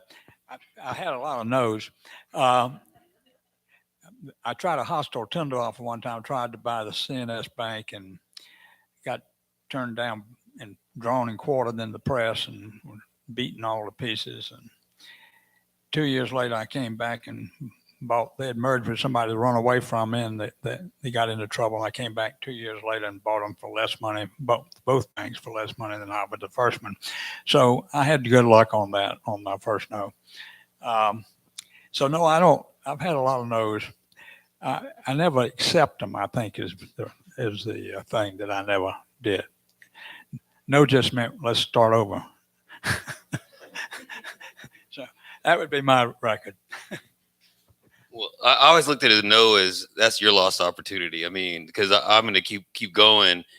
I sort of had two transactions that helped me get what I sort of consider freedom. And one was I bought this 1 unit. I'm from Houston, Texas. 1 unit condo from Houston, Texas. This number doesn't sound real, but it's real for $12,000. It looked like it should cost $12,000, and I sold it 4 months later for $24,000. I thought I was the richest man in Houston, Texas, but I used all of that to buy another building and then another building. 2 unit, 4 unit, and then I bought a 36 unit building in Laurel, Maryland. It's called Allenby Gardens, and I sold it, and I made $1.2 million, and I was like, I'm free. I quit my job and I sort of just started on my way. But I will tell you, all on that way, I never spent a penny of the money that I made. I mean, and my wife, she reminded me of this. I always lived in a rental unit. I would buy a 2 unit building. I would live in a 2 unit building, one of the units. They'd be very nice, but it would be a rental. 4 unit, live in one of the units, and so on. Until I got married, and my wife was like, "Todd, we have to have a house. Like this is." So, but the whole point is, those were the like. Oftentimes, you're talking panels like this. You see James, and he's got stores all over the world, and you're seeing the fruit of all that labor. You're not seeing when he was planting seeds, no one's there. He's at his laptop. He's making phone calls on his cell phone. Like you're not seeing that. And so we're all at different stages. I mean, sometimes I feel like I'm still planting seeds. Hopefully, my goal is always plant seeds. So, but we're all sort of in the different areas, and those wins, they mean the earlier wins start meaning more than the later wins. In hindsight, is the interesting thing. I don't know. How many units? We got a question. Todd, we had a quick question. How many units do you have now? Oh, I don't know. Well, I'll say this: we have a lot of different assets. One thing I'm proud of is we own 1,000 units in East Charlotte. In East Charlotte, between Albemarle Road and Milton Road, we own 1,000.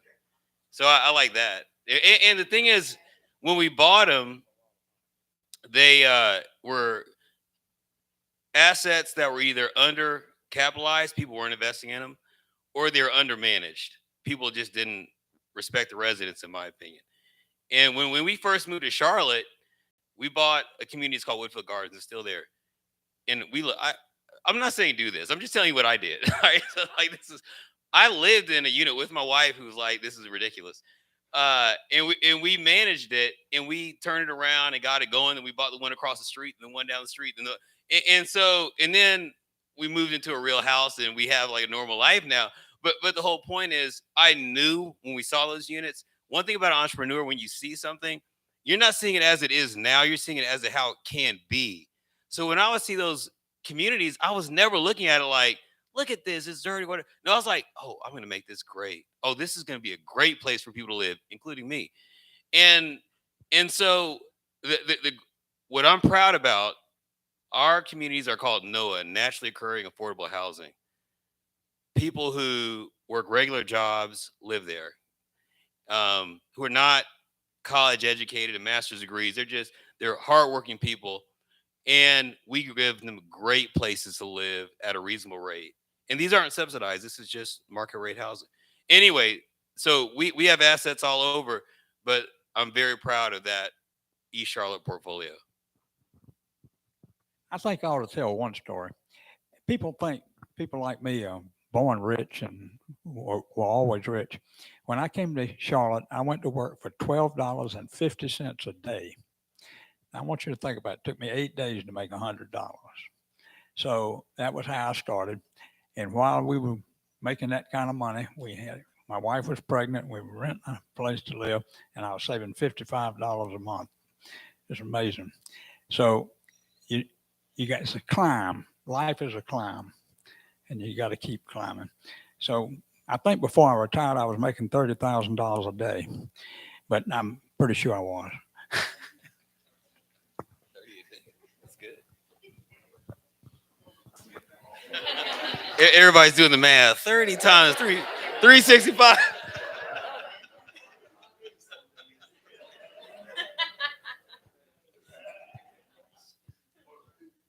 Here, I'm.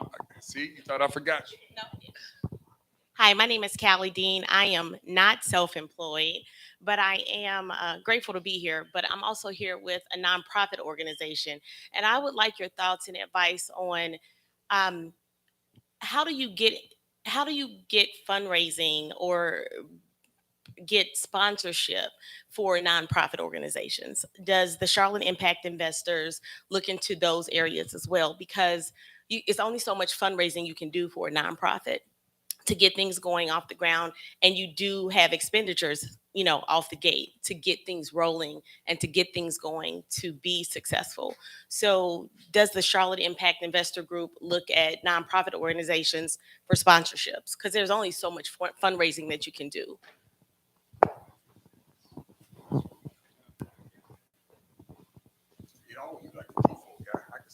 Let me say it, please. I don't think, and fellas, y'all correct me, we're looking to work with for-profit businesses because the goal is to exit the funds at some point and reinvest them into other businesses. So that's the answer to that part. From a private equity side, do any of you got any personal thoughts there? I mean, there's like Foundation for the Carolinas. I mean, is an incredible organization that provides a lot of funding to nonprofits that are doing work throughout the community. And there are a lot of those sorts of foundations that are providing significant funding to nonprofits. Those are the appropriate groups to go to. Yeah, the one thing I was going to add is I'm on the board for United Way, and United Way, it's completely changed from when I moved to Charlotte to where it is today. It's got great leadership, and we're very focused on place-based philanthropy. And we kind of rolled out our new campaign this year. And when you look at who we're funding, it looks materially different than what it looked like a decade ago. And it's a lot of, candidly, funding startup nonprofits that are in the communities that we're focused on throughout the Charlotte region. And I think that's great. And part of it is capacity building, kind of to your point, to help the organizations build the infrastructure to deploy the resources in those communities. And so the Unite Charlotte grants in particular are smaller grants for a lot of the kind of startup nonprofits in nature. But I think that place-based philanthropy is the right strategy. It's the one that we've pivoted to, and there's great leadership there with Laura Clark.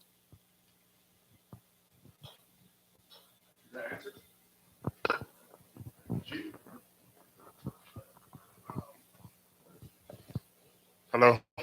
Yeah, my name is Carlos Carroll, and I have a franchise, home buying franchise. I have two of them. One of them is operating here in Charlotte, and is in Fayetteville, North Carolina.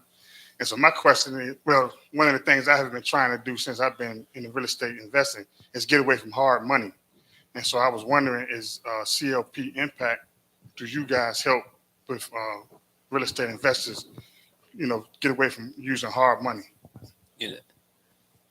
I'm a real estate investor. I don't think we invest in real estate, only because typically real estate's debt it's a bit easier to get debt on real estate. But are you looking for money to help with the initial equity?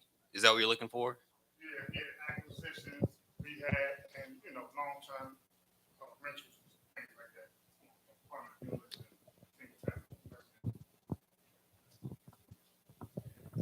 Yeah. We've not done it to date. I don't. we haven't done it to date, but you should send it over if you think it's interesting. I mean, as a real estate investor, we've done a lot of deals, sometimes with other people, so we're always willing to look at other opportunities. I will say one thing we look at, and a lot of investors look at, is the ability to scale in something of size. So, like, I'll give you for a multifamily building, for us to look at it, it has to be at least 120 units. And for a commercial asset, it needs to be like 25,000 square feet. So, but that's just our criteria. There are all sorts of investors that have different criteria. It's David Butler again. I just wanted to add a comment for the young lady that asked about nonprofit funding. I think I say this because I'm on the board of an organization called Do Greater Charlotte, helping instill creative confidence in youth across Charlotte and underserved areas. And then also, Hugh House has a nonprofit arm called the Block Foundation Inc. And I think what a lot of nonprofits should consider is implementing some type of revenue model around your mission for the exact reason that you stated. So a lot of times, you go to the same kind of like corporate sponsors or the same individual sponsors, and you feel like you're maxing and tapping out on your donor base. But if you can find a way to wrap a revenue model within your mission, so for us, it's curriculum. So we are focused on showing Black creatives the opportunities that exist in marketing and advertising. So we give them the theory on the nonprofit side, and then hopefully they can build themselves up and build a relationship with us to where they could then become contractors that work with creative projects with us on the for-profit end of Hugh House as the agency. So our revenue model that we have on the nonprofit side, on top of going after corporate donations, is looking to license curriculum to different schools, institutions. So that's something that we're working on rolling out. I think a lot of times folks forget that nonprofit is a business designation. So it's still a business. So there's an opportunity for you to put a revenue model in place around your mission. How can you provide some more wraparound services to whatever population or mission you're looking to serve? Like Goodwill is a nonprofit. Rolex Watches is the largest nonprofit in the world. So I think that's another opportunity for nonprofits who are looking to increase the amount of funding that they're having flow through their organization, is looking at designing some revenue models that are attached to your mission as well. When you look at providing different types of technology as well, that's something for people to invest in as a part of your nonprofit organization. Specifically with Do Greater, William McNeely, who's our CEO and founder, he had very much a startup mentality to getting the organization off of the ground. So he was often pitching people as if he was raising money for some type of for-profit entity, even though it was a nonprofit, and kind of being rooted in that vision. So I would just think about revenue models as well as a potential opportunity for your organization, so that you're not solely stuck to waiting on that donor base or having to feel like you're always fundraising as well.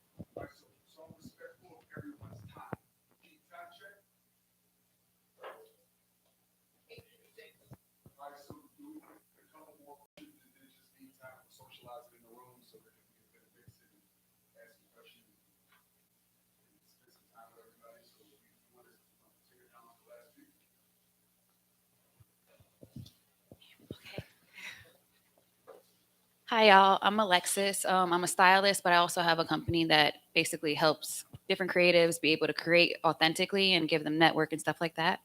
But my main struggle right now is as I started 2 years ago, but trying to figure out price range when it comes to like dealing with your demographic compared to what your services you're providing.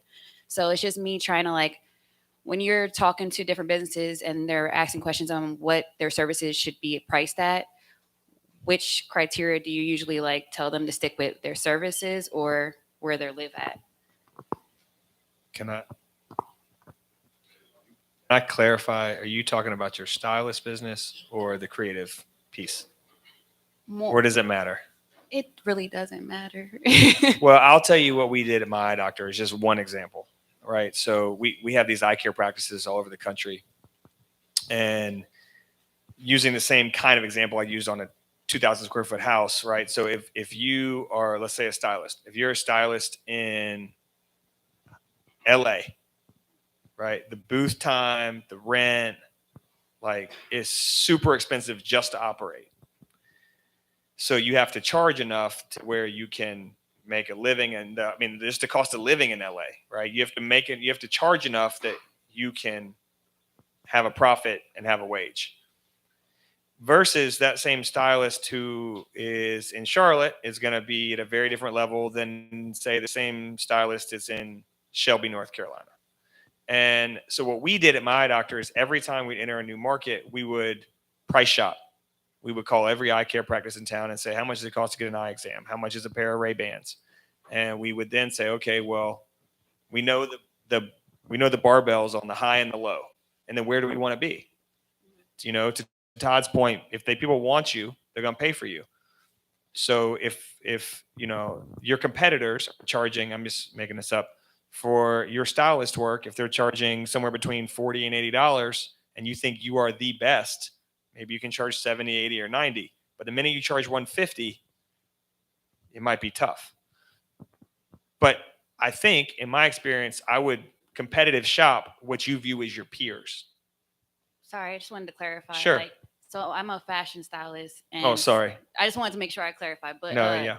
I live in Greensboro right now because I used to live in Charlotte. And I pretty much travel everywhere I need to be just to charge the price that I want to. Like I was just in Atlanta, or I'll go to Dallas or something like that. Yeah. So I can charge what I need to. Premium, Because when I'm in Greensboro, if I tell them that my rate is like a 75 an hour or 100 an hour, they're looking at me like I have two heads. Sure. So it's just, I guess I struggle with being at home charging my price compared to traveling. Yeah. I guess some of it is just that too, just owning your price. Does that make sense? Because again, I think we gave the advice earlier, because if you're willing to travel, your rate is your rate. Does that make sense? And then your work, you have to build into your work. Does that make sense? Every time a good price for me is when the value of what I got exceeds what I paid. Does that make sense? So if your price is $100, right? But every time you come through, they like, yo, man, stop playing, pay her. Does that make sense? You'll start to quickly find you're going to get more clients, and then that'll give you the ability to go up on your rate, right? But I think as a pricing exercise, especially in some service industries, and especially in this world of creative concierge services and all of these new bespoke businesses that's starting to become in vogue based on all the different experiences. This has become such an experience-driven economy, and now these experiences are being ring-fenced, and the pricing matrix is still over the board. You got to just own your shit. Does that make sense? Like boldly own it and take it. Again, if you're boldly owning it, to Chef's point, and at $150, you ain't getting no win.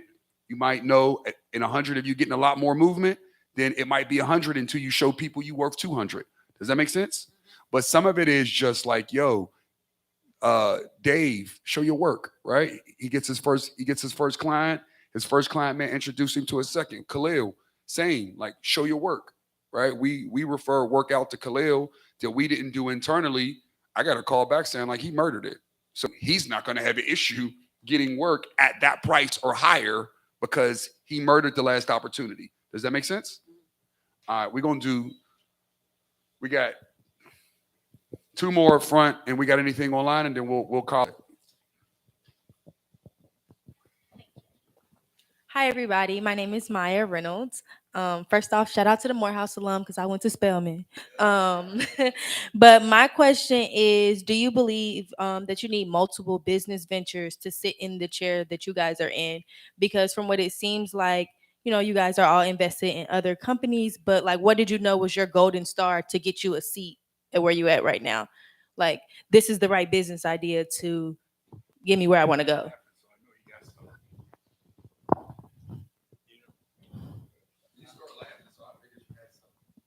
No, I mean, well, I always wanted freedom, and the freedom.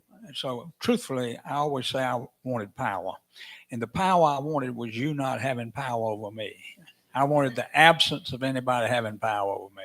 So I set out in life to be in charge, and I've been really successful at it. It just I set my goal at the top. When I went into the company, I wanted to be president. I wanted to be the top person. And so there weren't as many people trying to get to be the top person. So I set my goals high. That's basically what I'd say is why I got where I got. How old were you when you became the top person? Well, I was president. I was 38 when I became president. Yeah. The bank, yeah, of whatever the bank was at the time, NCNB. And then it took me 9 more years to get to be chairman and CEO. So I was 47 when that happened. But anyway, I mean, I knew what I wanted and so I did what it took. I worked long hours and my wife paid the price. I've always got to be fair. So anyway, that was my story. And I worked in one company. I mean, I went in one company. I stayed there 42 years.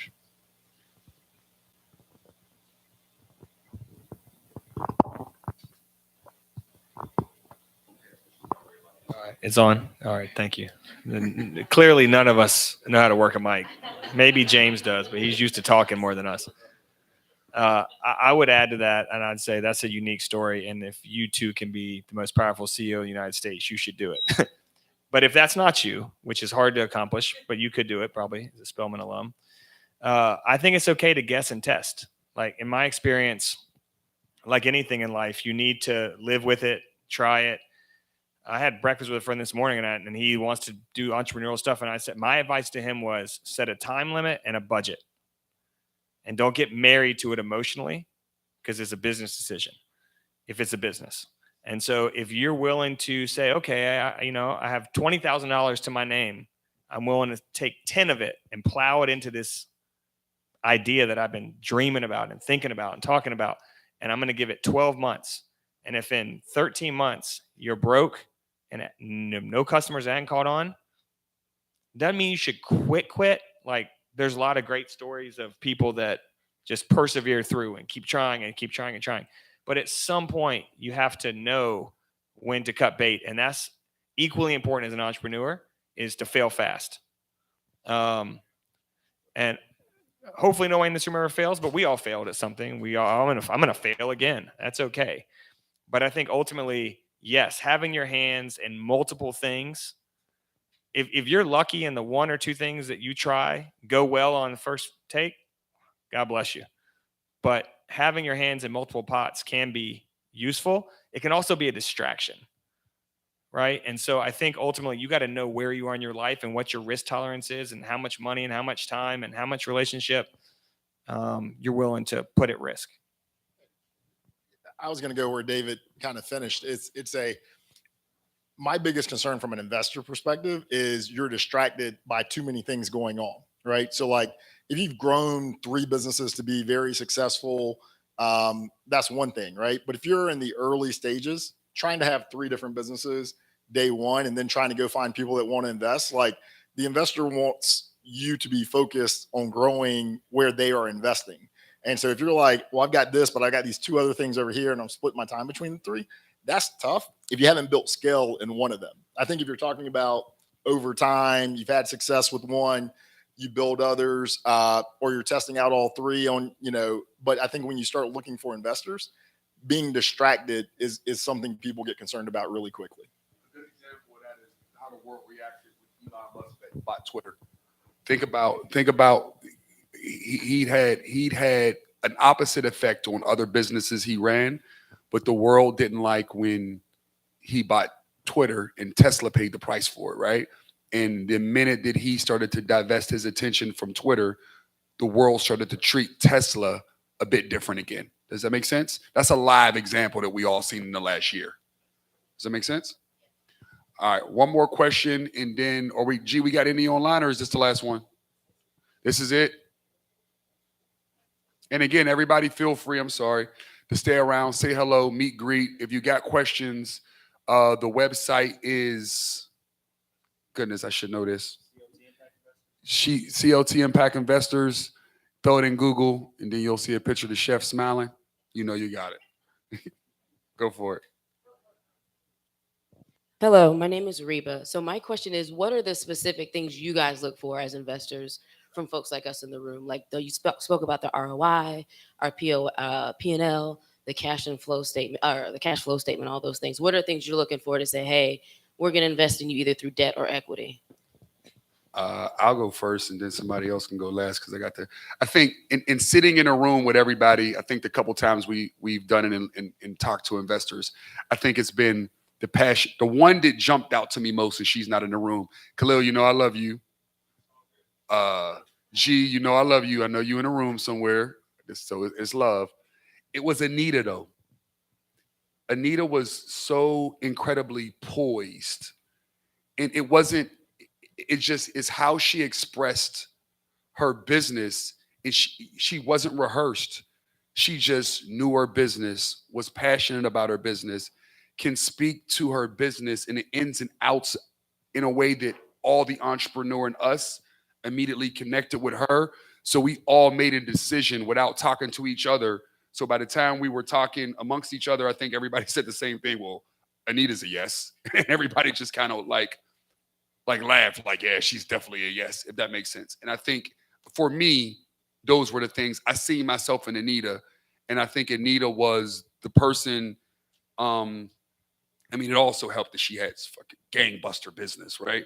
She had more business coming at her than she had revenue to manage the business. So she just needed additional capital to be able to service X times way more business that was about to come in. And she's continued to grow her business and come back for more capital, if I'm saying that correctly. Right? Am I right, Todd? Okay. I don't have a lot to add. I mean, I think passion, poise, transparency, and honesty. Like if you're dating someone and they smoke, but they don't do it anywhere in front of you and you have no idea, and then you move in together and all of a sudden your house smells like smoke, you're like, wait a minute, you question everything, right? And so I think transparency and honesty, talking about failure, talking about success, talking about where you want to go, being relatable.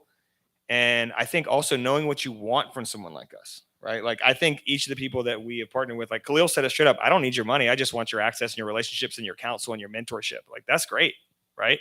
And I think knowing what you want and being clear about that and where you're headed and where you want to go, not just about us, CLT Impact, but anybody that you're thinking about bringing on, you know, if they can see that fire in you and it's not like a used car, you know, like experience, and sorry if there's anybody who's a used car salesman, but it's a bad analogy. I'm sorry, but you get the point.